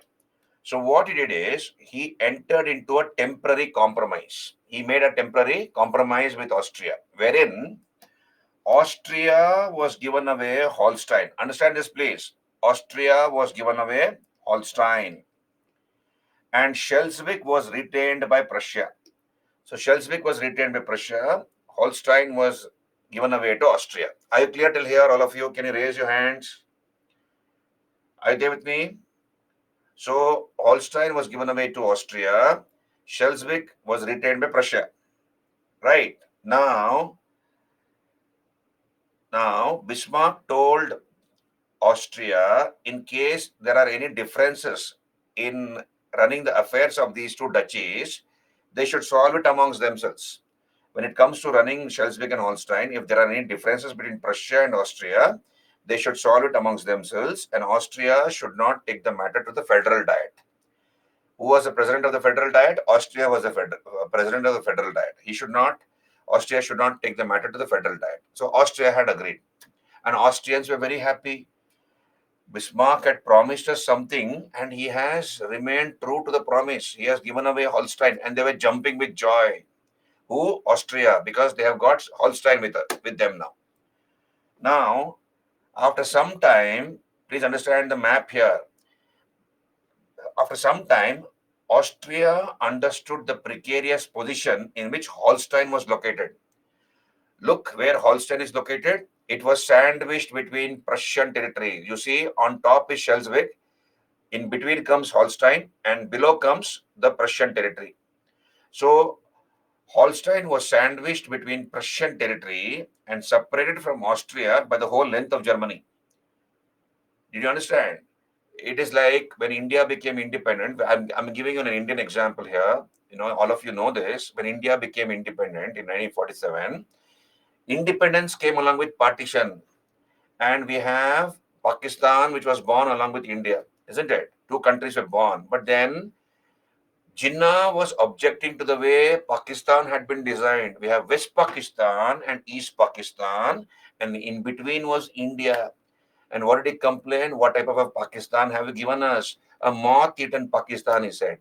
In between was India, then you have West Pakistan and East Pakistan later became Bangladesh. Here, Bismarck has given away Holstein to Austria, right? Initially, Austria was very happy, but later she understood it was difficult to administer Holstein because Holstein was sandwiched between Prussian territory. and separated from Austria by the whole length of Germany. Did you understand? So what happened is Austria understood what a foolish thing they have done by accepting Holstein. She began to engage in anti-Prussian propaganda, not only in Holstein but also in Schleswig. And she referred the matter to the Federal Diet. What had Bismarck told? Any differences come about in running the in administering those two duchies, we should solve it among ourselves. You should not take the matter to the Federal Diet. Now here, Austria has tried to create anti-Prussian propaganda not only in Holstein but also in Schleswig, and she has referred the matter to the Federal Diet, literally playing into the hands of Bismarck. Bismarck wanted to pick up a quarrel with Austria, and he has beautifully, he had earlier made his plans and he has given away Holstein. Look here, Holstein was having how many people who were living in Holstein? Majority of them were Germans, and their sentiments will be with Prussia, not with Austria, because Holstein, the people were Germans. They were, you know, Germans were blood. Obviously, their sentiments will be with Prussia, not with Austria. Now, before waging war against Austria, what did Bismarck do? He thought about the possible friends of Austria. If Prussia attacks Austria, then Austria's friends might come to her assistance. No, you see, Chanakya Niti, Kautilya's Arthashastra and Chanakya Niti, my enemy's enemy is my friend. So he knew all those things, Bismarck. Who could be the possible friends of Austria? He thought about it. First of all, and he decided to neutralize them. He decided to win over them and also neutralize them. Look here. Who are the possible friends of Austria? According to Bismarck, you have France. France is a friend of Austria. Then Italy is a friend of Austria. Russia is a friend of Austria. So these are the three friends of Austria. If Prussia attacks Austria, these three friends can come to the assistance of Austria. And he did not want that to happen. So what did he do? He goes to France. Look here, Bismarck's brain. He goes to France. Who was the Emperor of France? It was Louis Bonaparte, the nephew of Napoleon Bonaparte, who had now taken the title of Napoleon III. He was the Emperor of France, Napoleon III, or Louis Bonaparte, who had become a dictator in France now. So he told Napoleon III, the French Emperor, if you remain neutral, if France remains neutral, when Prussia attacks Austria, we are going to give you something either in Rhineland or in Belgium. France is going to get something in Rhineland or in Belgium. And these are oral assurances. Nothing was on paper. Nothing was on paper. It was all written. Nothing was written on paper. He's only telling him orally. So Napoleon was very happy. He said, okay, I'll remain neutral and you fulfill your promise later. Right? So something in the Rhineland or in Belgium was promised to France. Then Italians. Now look here. This is where the connection comes. You remember, Italians were also trying to unify their country into a nation. And earlier in the Vienna Congress, Congress of Vienna, Italy, Austria had abandoned Austrian Netherlands in preference for certain Italian territories. Lombardy and Venetia was directly ruled by Austria. And Italians were wanting Venetia. They had already got Lombardy. They wanted Venetia from Austria. So he told the Italians, you remember this? I go back to the map for your convenience. You see here? See, I'll show you the map here. I have put the map. That's fine. You see that? See the map here to the right of your screen. Austria was directly ruling over Lombardy and Venetia. Lombardy already had become part of Italy. Venetia was still with Austria. So he tells the Italians, if you remain neutral, we'll help you to get Venetia from Austria. And Italians agreed. Did you get me that? Can you raise your hands? It's very interesting actually. We'll come back here. Right? So he tells.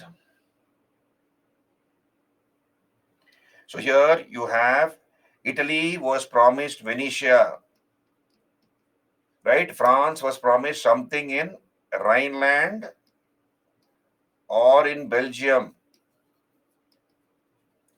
And please understand, in 1863, there was a Polish revolt in Russia. 1863, we have a Polish revolt. People of Polish stock in Russia had revolted against Russia. Russia was a huge country with a number of minorities. Poles, Finns, Tatars, Cossacks, etc.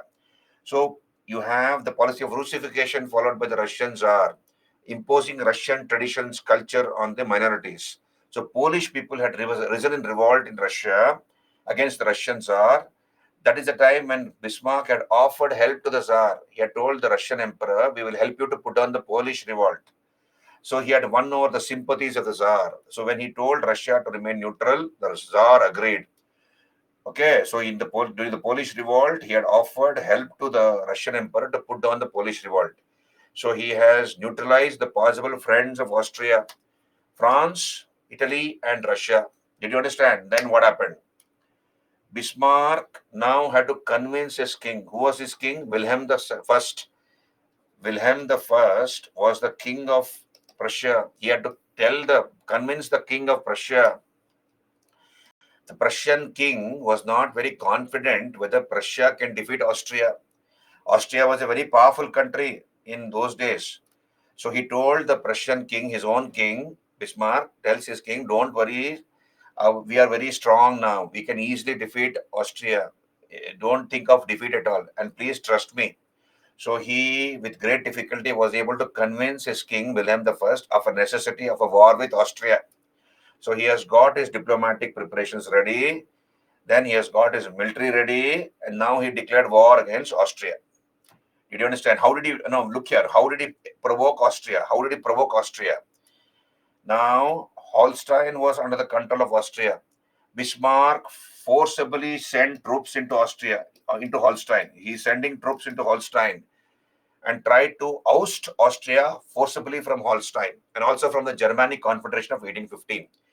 Austria was the president of the 1815 Germanic Confederation, if you remember.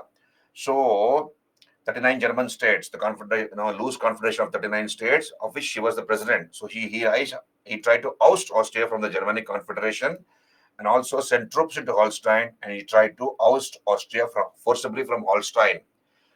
Provoked beyond any further tolerance, Austria mobilized her troops. Bismarck declared war on Austria. This is called the Austro-Prussian War. This is the second war, you see. So, you see, number two, we have the second war. War between Austro-Prussian War. In the Austro-Prussian War, we have the Battle of Sadowa. The Battle of Sadowa. In the Battle of Sadowa, Prussia defeated Austria. Austria was defeated. Holstein was snatched away. Rukia, Holstein was snatched away from Austria and merged into Prussia. Right? So, Holstein became part of Prussia. Right? Now, okay, Holstein became part of Prussia. Then, what he did is he established what is called the North German Confederation. North German Confederation. What is this North German Confederation? All German territories north of the River Main, were forcibly occupied by Bismarck. You see here, we have some German states who did not want to be part of Prussia, like Schleswig, Holstein, Hanover, Hesse. They were hostile. For example, when India became independent in 1947, there were about 565 princely states. Most of the princely states dreamt of an independent existence. They did not want to join the Indian Union. And because of Sardar Vallabhbhai Patel, Menon, they negotiated with all these states, and except a few, most of them agreed to join the Indian Union. Similarly, here we have some German states, northern German states like Schleswig, Holstein, Hanover, etc., who did not want to join Prussia. So what did Bismarck do? They did not want to join this North German Confederation. So he sent troops into Holstein, Schleswig, Hanover, etc., and forcibly occupied them. And he established the North German Confederation with the Prussian king as president. The Prussian king became the president of this North German Confederation. Right. Now, I told you Holstein became part of Prussia. And what was the impact of the defeat of Austria? Prussia became now supreme in Europe. And she was able to oust Austria from German affairs. After a very long time, Prussia was able to successfully oust Austria from Prussian affairs, German affairs, and Austria agreed to any reconstruction of Germany under the leadership of Prussia, right? And it was just a question of time before Prussia will go on to dominate over Europe. It was just a question of time. Further, so Holstein became part of Prussia. Then we have Venetia. Venetia became part of Italy. So when Austria was defeated in this war, Bismarck ordered Austria to hand over Venetia to Italy. So Venetia became part of Italy, and Italy moved one step towards her unification. One step towards her unification. So he has defeated, and 21 German states. You see, 21 German states were snatched away from Austria. They were ruled. They were being ruled by Austria. These 21 German states. So 21 German states were taken away by Austria and merged into Prussia. Are you there with me? Can you raise your hands? Right? Did you get me that? So he has defeated Denmark and taken away Schleswig and Holstein. Now he has defeated Austria, established the North German Confederation with the Prussian president, king as its president. And now came the turn of France. Now came the turn of France. You see here, Bismarck.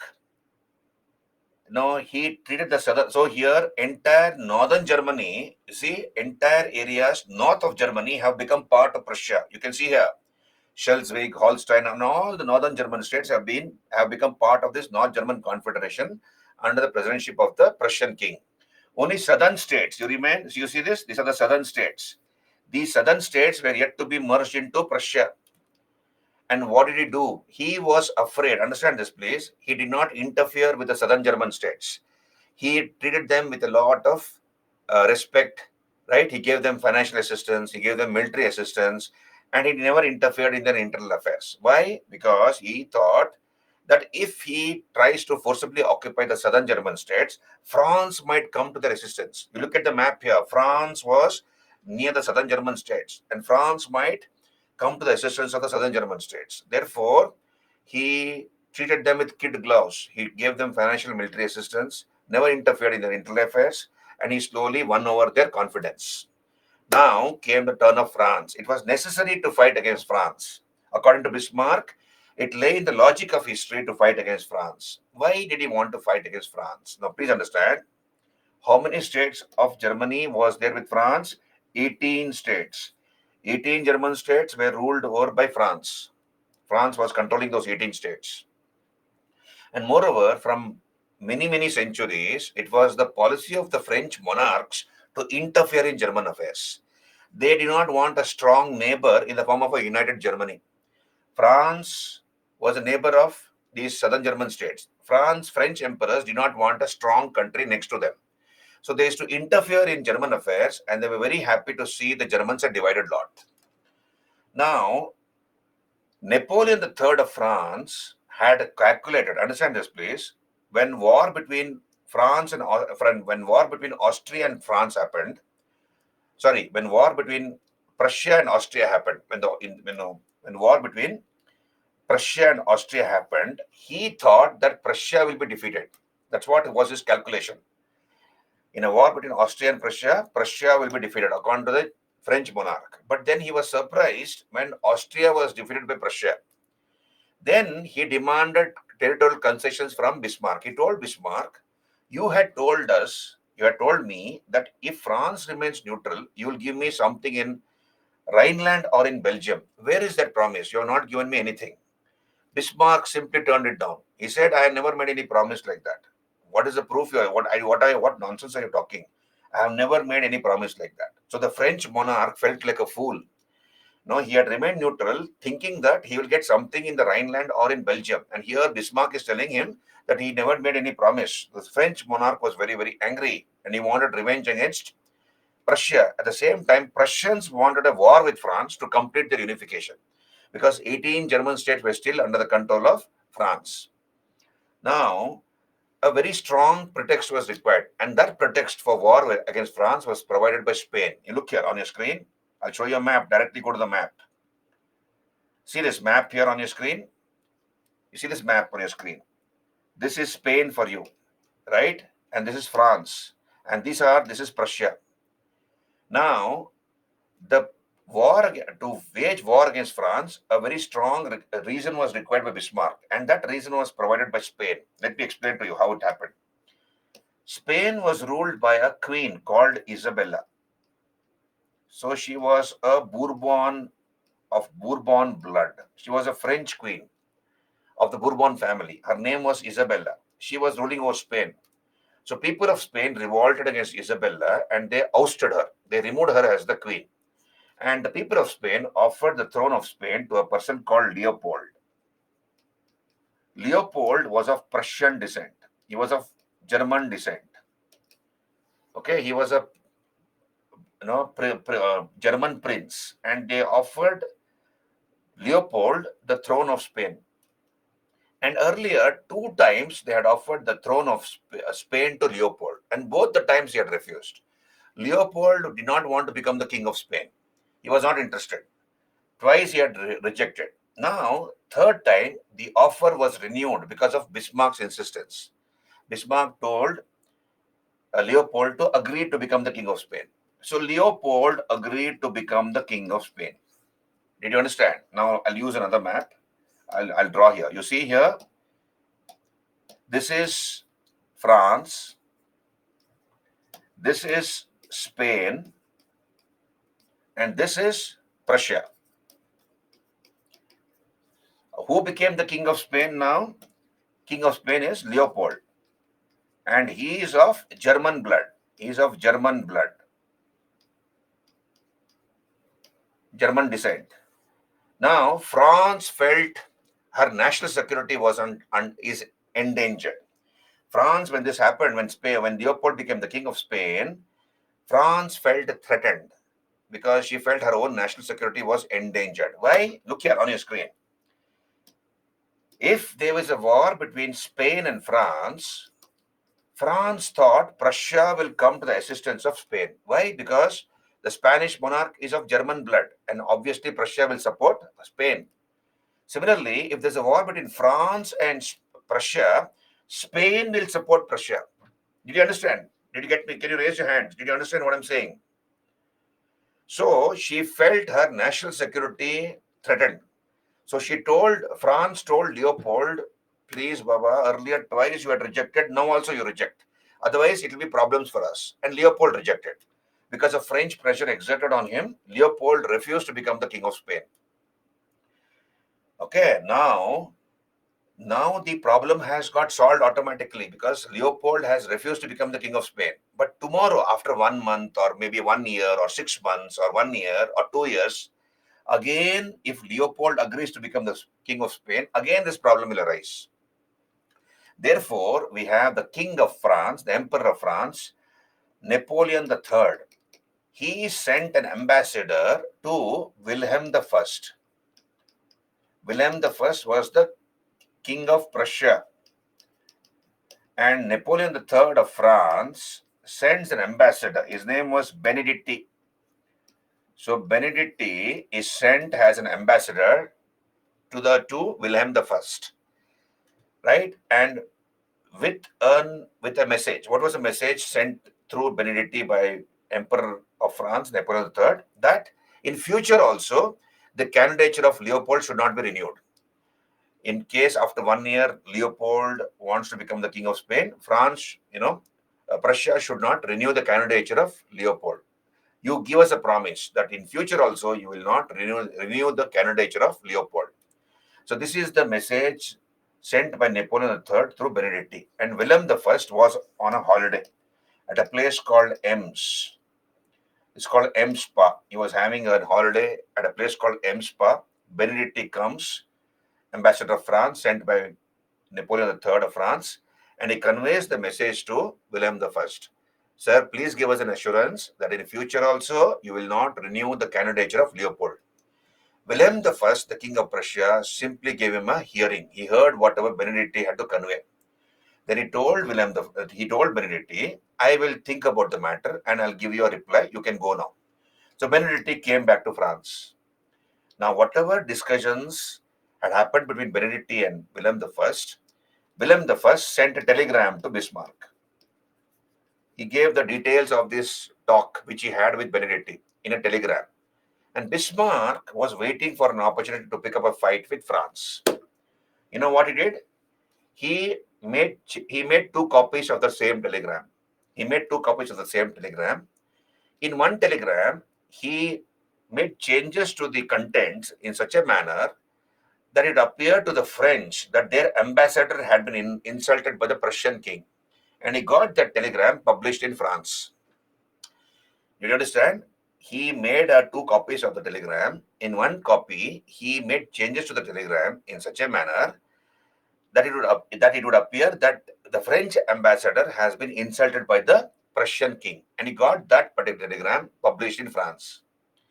Then, in another telegram, he made changes to the telegram in such a manner that it would appear to the Prussians that their king had been insulted by the French ambassador, and he got that telegram published in Prussia.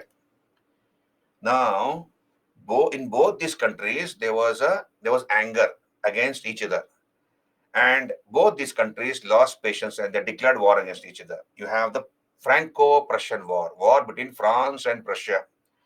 Right? When the war was going on, we have Bismarck signing treaties with the southern German states. You see, all the southern German states, I'll go back to the map, original map. All the southern German states agreed to join Prussia. In the Battle of Sedan, you see, understand this, in the Battle of, and one more thing, he thought about the possible friends of France. Who could be the possible friends of France if Prussia attacks France? So he, according to him, you have Austria is the friend of France, Italy, and Russia. And he neutralized all these three countries. He had defeated Austria earlier. He treated Austria with a lot of respect and moderation. So Austria agreed to remain neutral. Italy was promised Rome. So Italians only were wanting to incorporate Rome into Italy. So that will complete her unification. So, and Rome was under the control of the was under the control of the French troops. So he told Italians that if you remain neutral, we will help you to get Rome from France. So Italy agreed to remain neutral. Similarly, Russia, we have the Crimean War. In the Crimean War, you see, you have Crimean War fought between England, France, Turkey versus Russia. So in the Crimean War, Russia had been defeated. So Russia agreed by England, France, and Turkey. So Russia agreed to remain neutral. So having won over the neutrality of all these three countries, it declared war against France. In the Battle of Sedan, we have the Battle of Sedan. In the Battle of Sedan, France lost.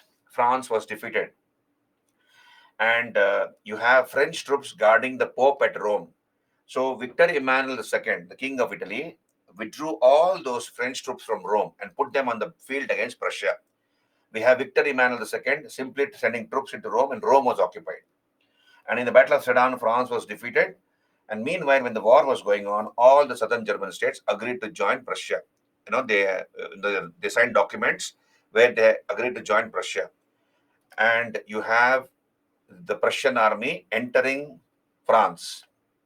And in the Hall of Mirrors, in the Palace of Versailles, we have the Palace of Versailles. You see, this is the Palace of Versailles. In the Palace of Versailles, in the Hall of Mirrors, you have the Prussian king who was declared as the Emperor of unified Germany. The Emperor of Prussia, the King of Prussia, was coronated as Emperor of unified Germany on the soil of France. It was a national humiliation for the French. Did you understand? Prussian king was crowned as Emperor of unified Germany on the soil of France. So, okay, so this is how the three countries were defeated by Bismarck. He first defeated Denmark, then he defeated Austria, and then he defeated France. Right? What is the importance of the Franco-Prussian War, the last war? Number one, you see here on the screen, it completed the unification of Germany, and we have the creation of the German Empire, which lasted till World War II. So Germany came to occupy colonies, possess colonies in various parts of the world. And that was the birth of the German colonial empire, which lasted till the end of World War II. Number two, it paved the way for the completion of Italy. Victor Emmanuel, the king of Italy, occupied Rome, and Rome became the capital of the Italian Empire. Italy also possessed colonies, came to possess colonies after her unification.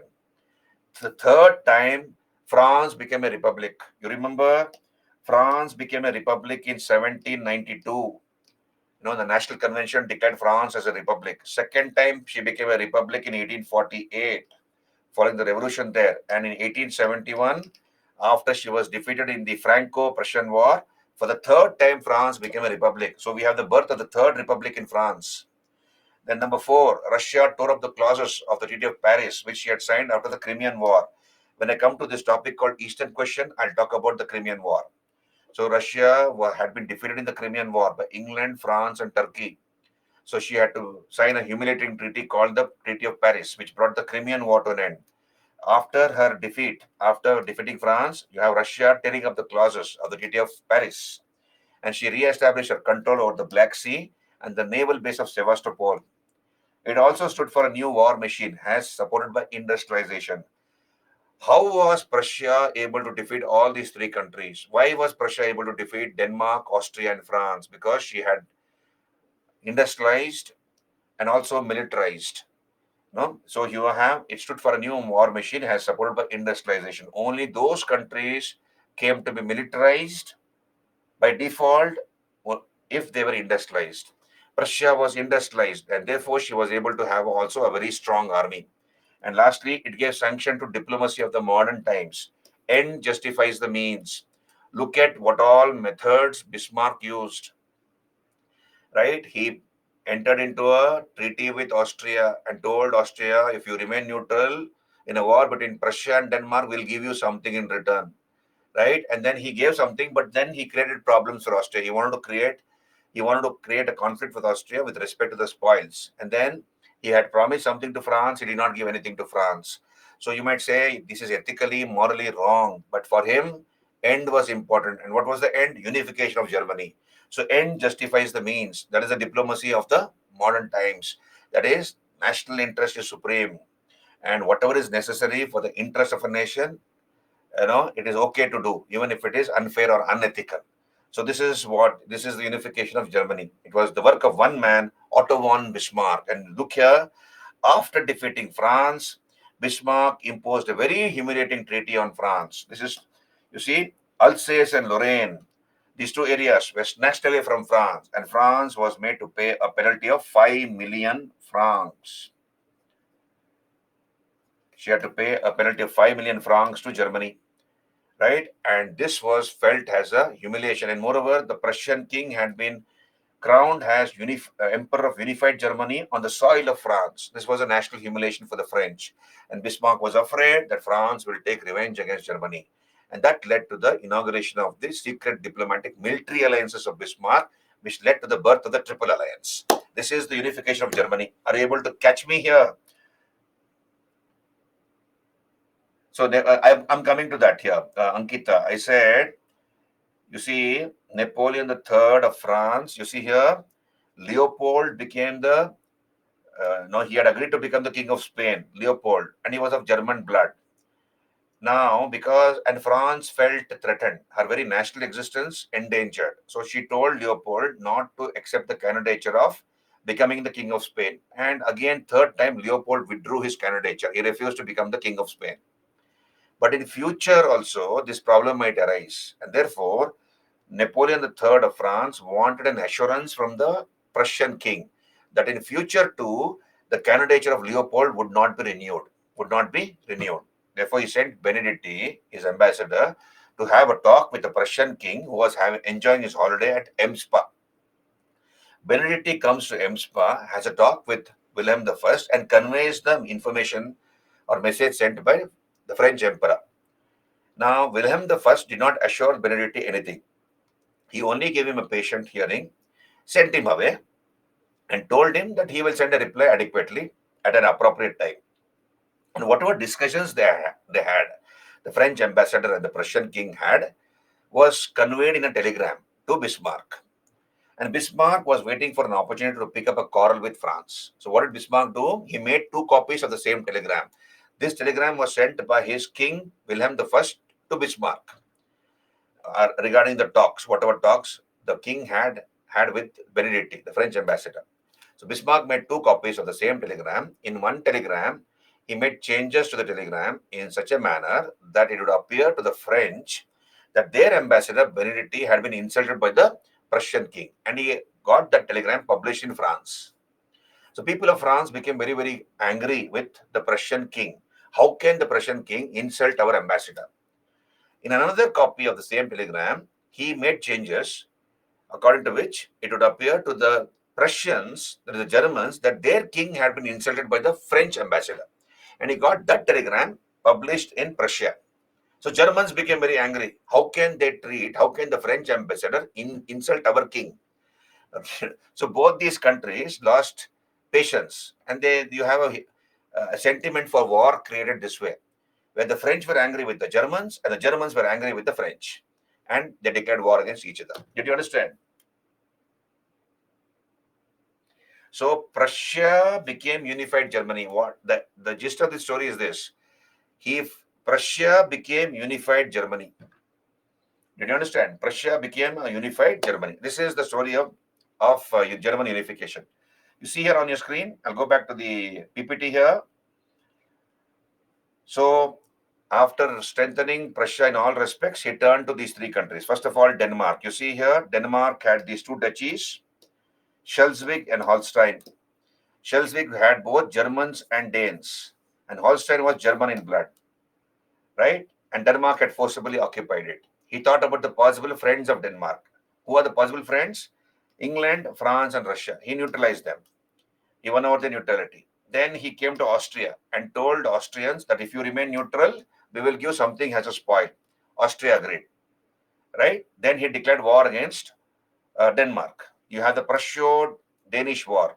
In this war, Denmark was defeated. Then she surrendered the duchies. But then you have the question of division of spoils with Austria. Austria was given away Holstein, and Prussia retained Schleswig, right? And he said that if any differences arise regarding the administration of these duchies, the matter should not be referred to the German Diet.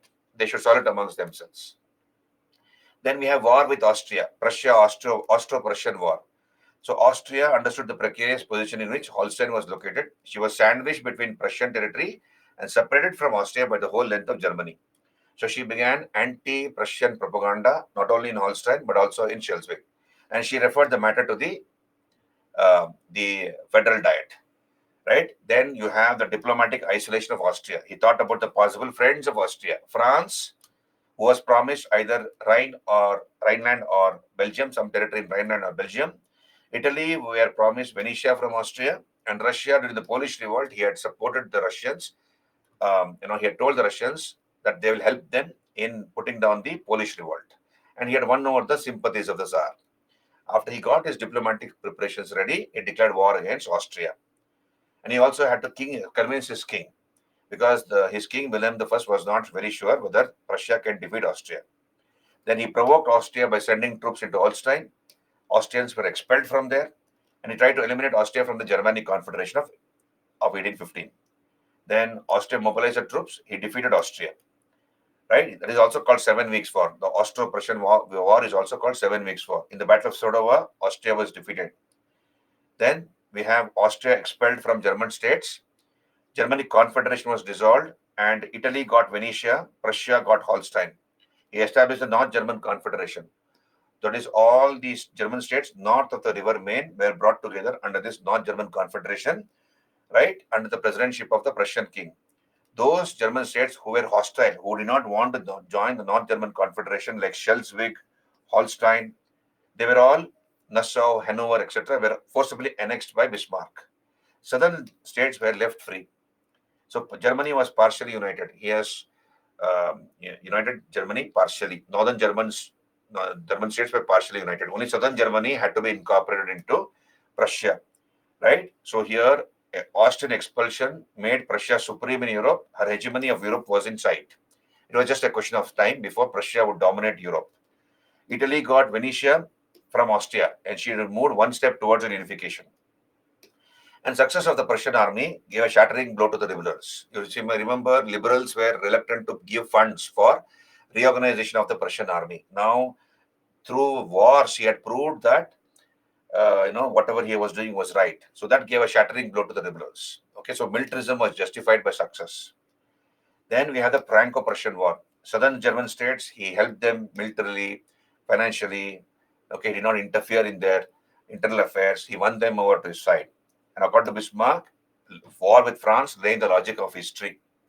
And the pretext was provided by Spain. But before waging war against France, he won over these three countries: Austria, Russia, and Italy.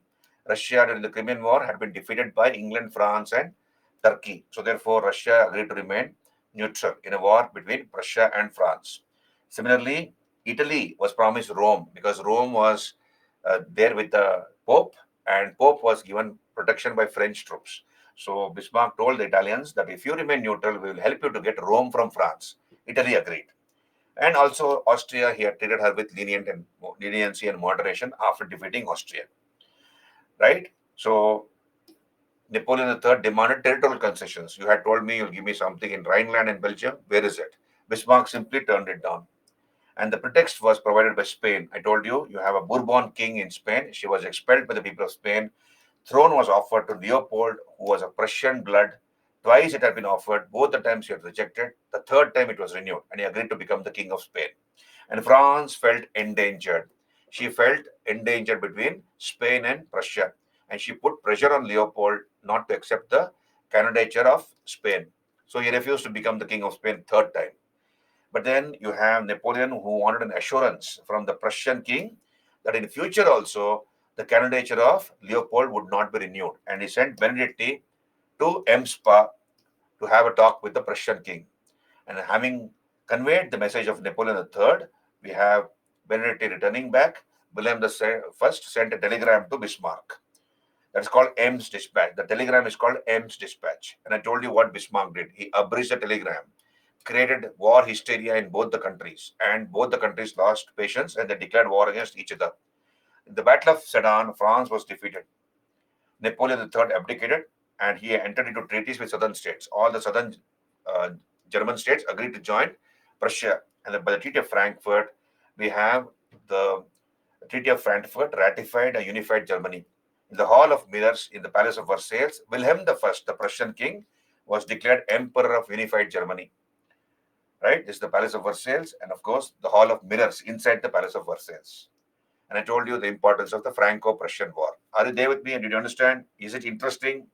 This is the unification of Germany, which was the work of one man. It was the work of Otto von Bismarck. Did you understand the connection here? Go back and read. When your memory is fresh, within 24 hours, revise this topic. Go through the PPTs, and you'll be able to easily reflect. And look at the map and try to remember the story I've told you. Okay, clear, na? So, the end thing is, how did he punish France? He punished France after defeating France by taking away Alsace and Lorraine from France. France was made to pay a penalty of 5 million francs to Germany. And the Prussian king had been crowned Emperor of Unified Germany on the soil of France. It was a national humiliation for the French. Now, please understand, I told you in the beginning of this session, the Treaty of Versailles was signed. In the First World War, Germany was blamed for the First World War. And the French had their sweet revenge. You know why? In the same Hall of Mirrors, Germany was made to sign the Treaty of Versailles after World War I. Treaty of Versailles was signed by Germany in this Hall of Mirrors. And it was a national humiliation for the Germans. Okay, we'll come to that. France took a revenge after World War I, where Germany was made to sign this Treaty of Versailles in the Hall of Mirrors. Okay. Why Russia became neutral during Prussian and France war? Satyapal, because in the Crimean War, England, France, Turkey defeated Russia. So Russia was on the losing side. And here Prussia is going to war against France. So Russia said, we will remain neutral. Right? That's why Russia remained neutral. Did you understand? हाँ, revenge अभी बाकी है, वो आएगा बाद में. Okay, so this is the end of unification of Germany. Now let us come to unification of Italy. I have another 20 minutes to go for this class. So let me talk to you the unification of Italy. Okay, can I start with the unification of Italy? Again, you see this is the map of Italy. And again on the same year, in the same year, 1871, we have a new country which was born on the map of Europe. That is Italy. Italy. And who are the people responsible for unifying Italy? Four people are responsible.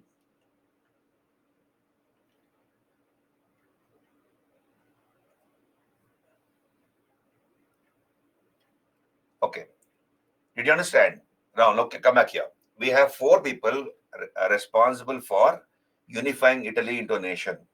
We have people like Mazzini, Count Cavour, Garibaldi, and Victor Emmanuel II, King Victor Emmanuel II. On your screen, you see, these are the Italian patriots. Mazzini, Garibaldi, Cavour, Count Cavour, and King Victor Emmanuel II. These are the four people responsible for unifying Italy into a nation. Now, let us understand this is another interesting topic, unification of Italy. And once I finish this topic, we will compare both the unification movements, the differences and the similarities between German and Italian unification movements, and the difference between Cavour and Bismarck, right? So let us begin. So this is the map of Italy, the modern map of Italy. You see here, Italy. This is the modern map of Italy. Now look here. Italy in ancient times had a glorious tradition. Italy in ancient times had a glorious culture, history, and tradition. In ancient times, this was the place where the Roman Empire functioned from. The Roman Empire functioned from Italy, right? Then we have the Eastern Roman Empire also ruling over this area. The Byzantine Empire, after the collapse of the Roman Empire, even the Byzantine Empire ruled over parts of Italy. Then we have in the medieval times, this was the hub of European trade. You see, Arab merchants used to bring the exotic products of the East. Go back to geographical discoveries topic. So Arab merchants in the medieval times used to carry spices, cotton textiles from India, from Southeast Asia, silk from China, etc. And they used to go to the Mediterranean Sea. This is the Mediterranean Sea, as you can see. Okay. And they used to go to the Mediterranean Sea and sell all these exotic products of the East to the Italian merchants. They used to visit the Italian ports, Milan, Venice, Florence, etc.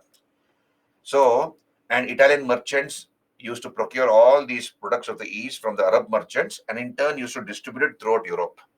So, it was the hub of European trade, center of European trade, Italy in the medieval times.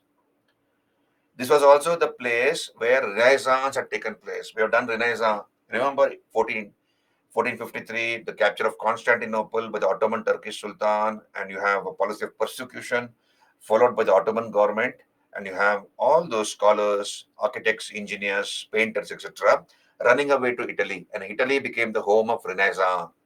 We have great painters like Michelangelo, Raphael, Leonardo da Vinci. They all functioned from Italy. So this was the home of Renaissance. She had a rich tradition, culture, and history.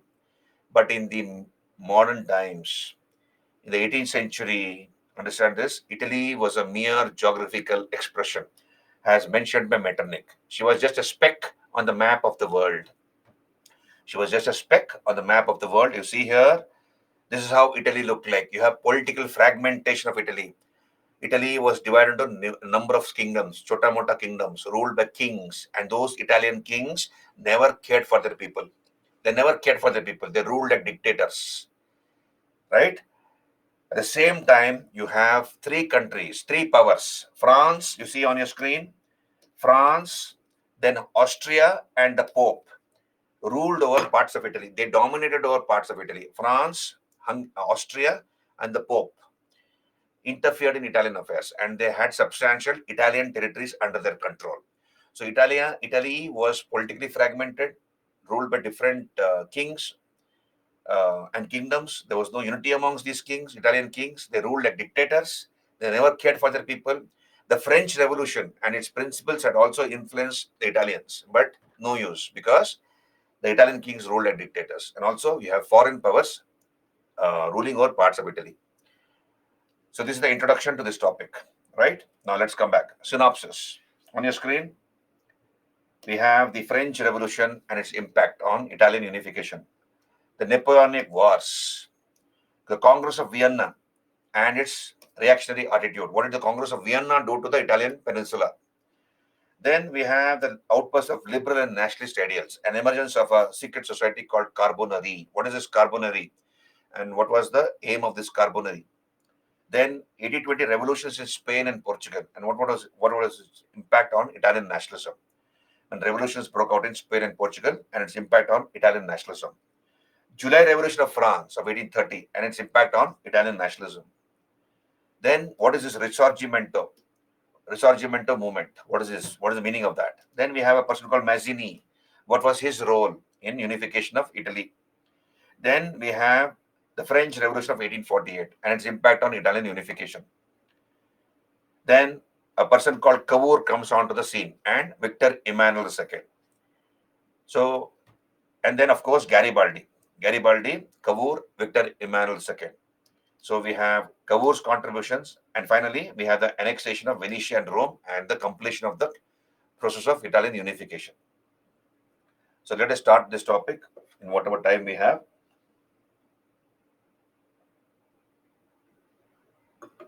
Okay. Now you see on your screen. So Italian unification. So Italian peninsula in the ancient times, you see, in the ancient times was the nucleus of the ancient Roman Empire and the Byzantine Empire. And it lost its glory, grandeur, and vitality in the modern period. I told you it was a mere geographical expression, as mentioned by Metternich. Italy was just a speck on the map of Europe. Why? Because you have diversity in all these things, diversity in religion, tradition, customs, and administration. You have regional chauvinism and lack of patriotism. Different parts of Italy ruled by different kings. So people were locally loyal to their king. There was no concept of a nation of Italy. There was no sense of nationalism amongst the Italians. So you have diversity in all these things: religion, tradition, customs, administration, regional chauvinism, lack of patriotism. Apart from that, we have France, Austrian Pope, who interfered in Italian affairs. And they were happy to see the Italians a divided lot. But then in the 18th century, you have the forces of liberalism, nationalism, and romanticism influencing the Italians. The forces of liberalism, enlightenment, parliamentary democracy, nationalism, romanticism also influenced the Italians. This is the introduction to this topic. So you see on your screen, this is the map of Italy before her unification. Before her unification. Causes for nationalism and liberalism amongst Italians. What are the reasons for Italians developing a feeling of nationalism amongst themselves? Number one, French Revolution, Napoleon Bonaparte, reactionary attitude of the Congress of Vienna of 1815, contemporary political events of Europe, and the work of Italian patriots. So all these things led to the birth of nationalism and liberalism amongst the Italians. Liberalism is nothing but desire to establish a parliamentary democracy.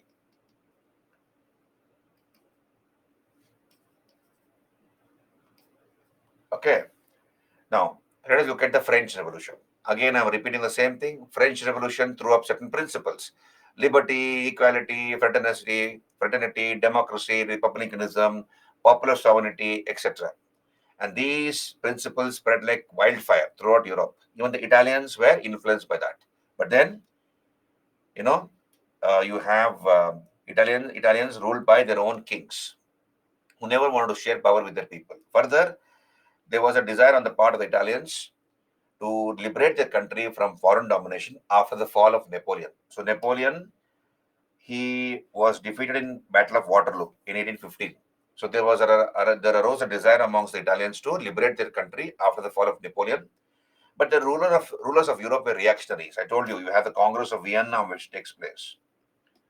Congress of Vienna happened in 1815. And reactionary elements gained ground.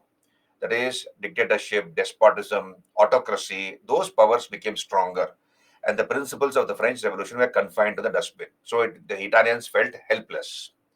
Even after Napoleon was not there, they wanted to unify themselves into a nation. But then the people of Europe, the countries of Europe, never allowed the Italians to unify themselves into a nation. The Congress of Vienna strengthened reactionary elements. This is number one.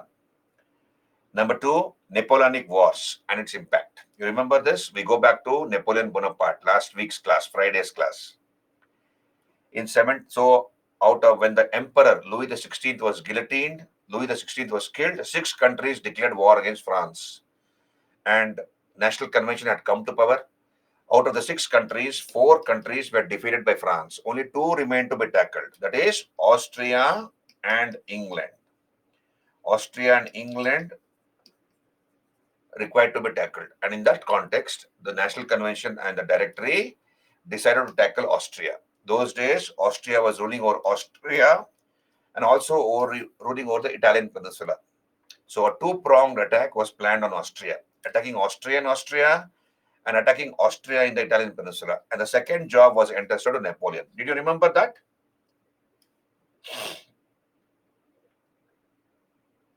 Clear? Okay. Third point explain. Which is the third point, Nikhil? I'm coming to that. Just hold on. Third point is reactionary attitude of the Congress of Vienna. We'll come to that.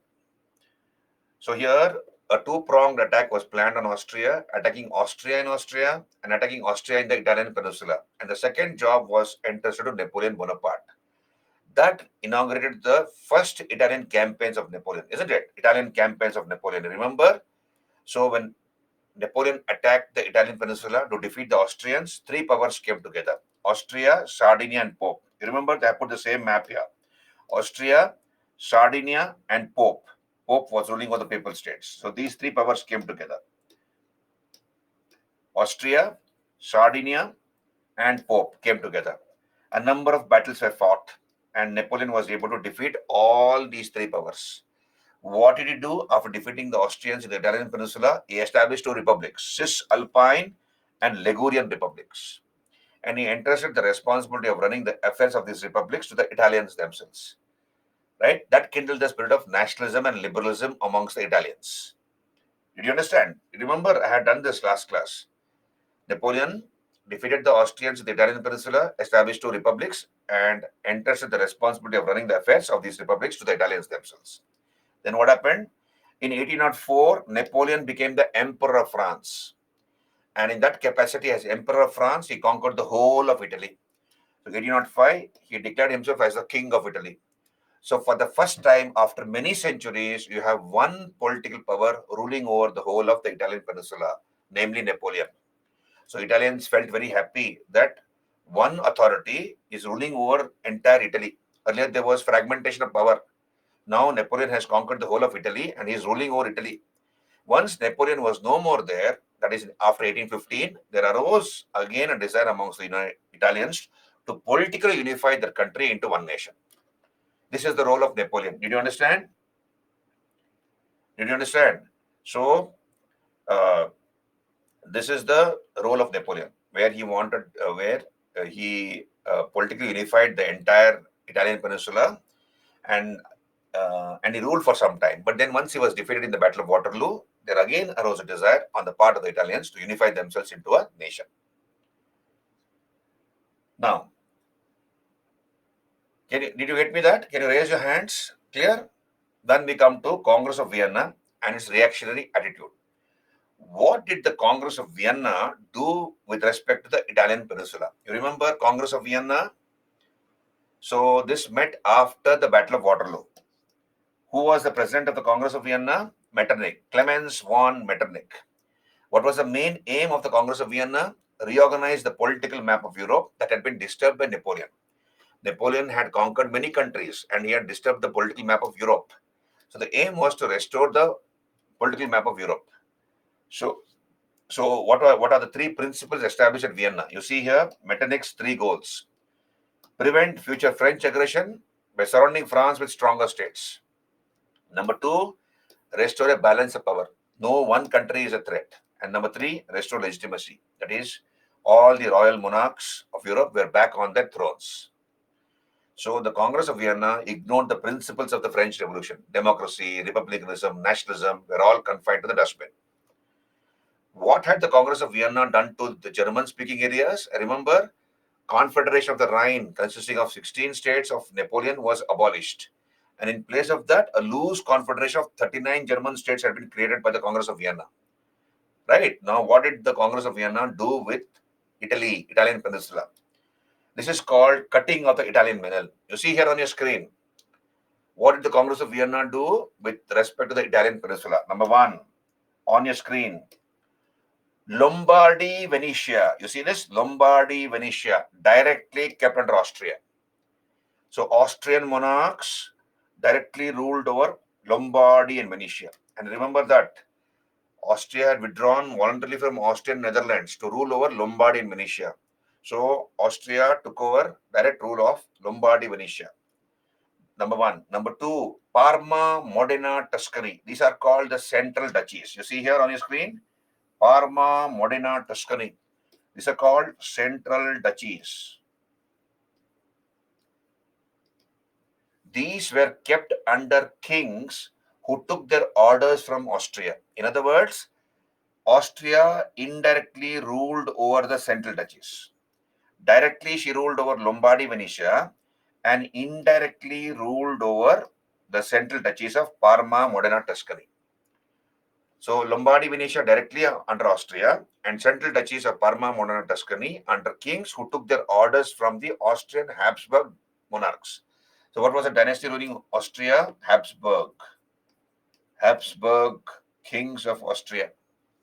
This is number two. Then we have the papal states. What are the papal states? Rome. Understand this? Rome, Romagna, Umbria, and the Marches. Rome, Romagna, Umbria, Marches, together called papal states. These papal states were ruled by the Pope. So there was a peculiar kind of theocracy here, where you have a religious head ruling over a state, theocracy. So Pope ruled over the papal states, Rome, Romagna, Umbria, Marches. Then we have southern Italy, that is the kingdom of the two Sicilies, Naples and Sicily. You see, this is Naples and this is Sicily. These are called kingdom of the two Sicilies. This was ruled by a Bourbon monarch of France. Bourbon dynasty belonged to France. We have a person called Ferdinand the First. Ferdinand the First and Francis the Second. Once Ferdinand the First died, Francis the Second ruled over southern Italy. That is the kingdom of the two Sicilies, Naples and Sicily. Right? Then we have the kingdom of Sardinia, Piedmont. You see here, this is Sardinia, Piedmont. This is called kingdom of Sardinia, Piedmont. This was ruled by a local dynasty of Italy called the Savoy dynasty. Just give me another 3 minutes. Just hold on. 3 to 5 minutes. I will complete the class. Let us discuss this before I call it quits. We have a local royal family of Italy ruling over a part of Italy. This was called the Kingdom of Sardinia, Piedmont. So, local royal family of Italy, Savoy royal family. Who are the kings? We have Victor Emmanuel the First. Victor Emmanuel the First. He ruled like a dictator. He never cared for his own people. He belonged to a local royal family of Italy, Savoy royal family, like Maurya's, Gupta's, Savoy royal family. He never cared for the people, Victor Emmanuel the First. But then his successor, Charles Albert.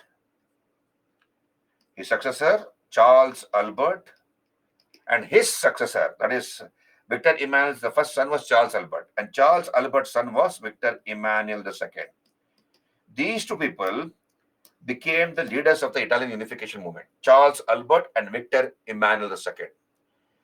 This is called cutting of the Italian melon. The Congress of Vienna cut up Italy into various parts and distributed it under various rulers. You see on your screen, cutting of the Italian melon, Congress of Vienna. Number one, Lombardy, Venetia, directly ruled by Austria, and central duchies of Parma, Modena, Tuscany, ruled by Austrian Habsburg princes, indirectly ruled by Austria.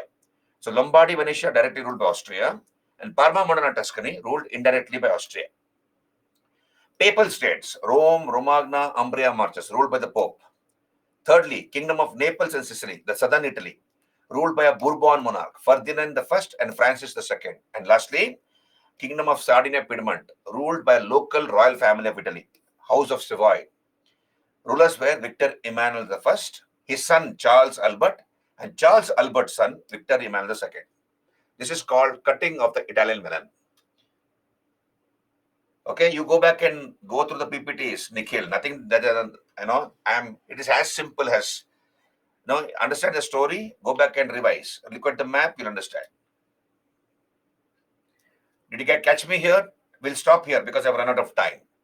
So revise whatever I have done till today, till now, right? Unification of Germany and part of Italy. We'll continue the story tomorrow.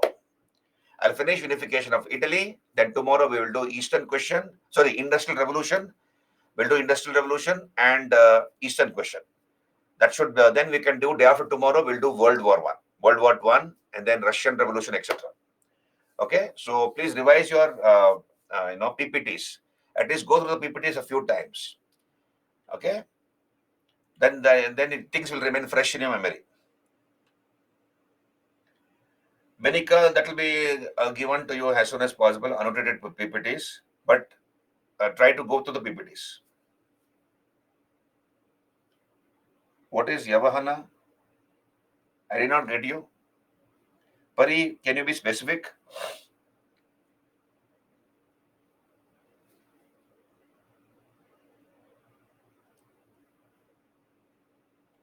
I didn't get your question, Pari. Clear? So please, you have a good night's sleep. I'm logging out. We'll meet tomorrow. Yavanas. Okay, that is an ancient old name. Yavanas are foreigners. But in ancient India, Yavanas were called foreigners, particularly in the context of Indo-Greeks or Bactrian Greeks. They were called Yavanas because they belong to the Ionian tribe of the Greeks. They belong to the Ionian tribe of the Greeks. Alexander came to India, right? He came to the borders of India and he went back. But many of the soldiers and officers who came along with Alexander settled down in northern Afghanistan. And northern Afghanistan is called Bactria. And these Greeks married the local women of northern Afghanistan. There was no Afghanistan during those days, isn't it? So they lived in that area, which is now called northern Afghanistan. They called it as Bactria. And these Greeks belong to the Ionian tribe of the Greeks, Ionian tribe. And therefore, in Sanskrit, they are called Yavanas. Okay? Okay, carry on. Good night. Thank you very much. We'll meet tomorrow and continue the story and finish other topics also. Thank you very much. Good night. I'm logging out.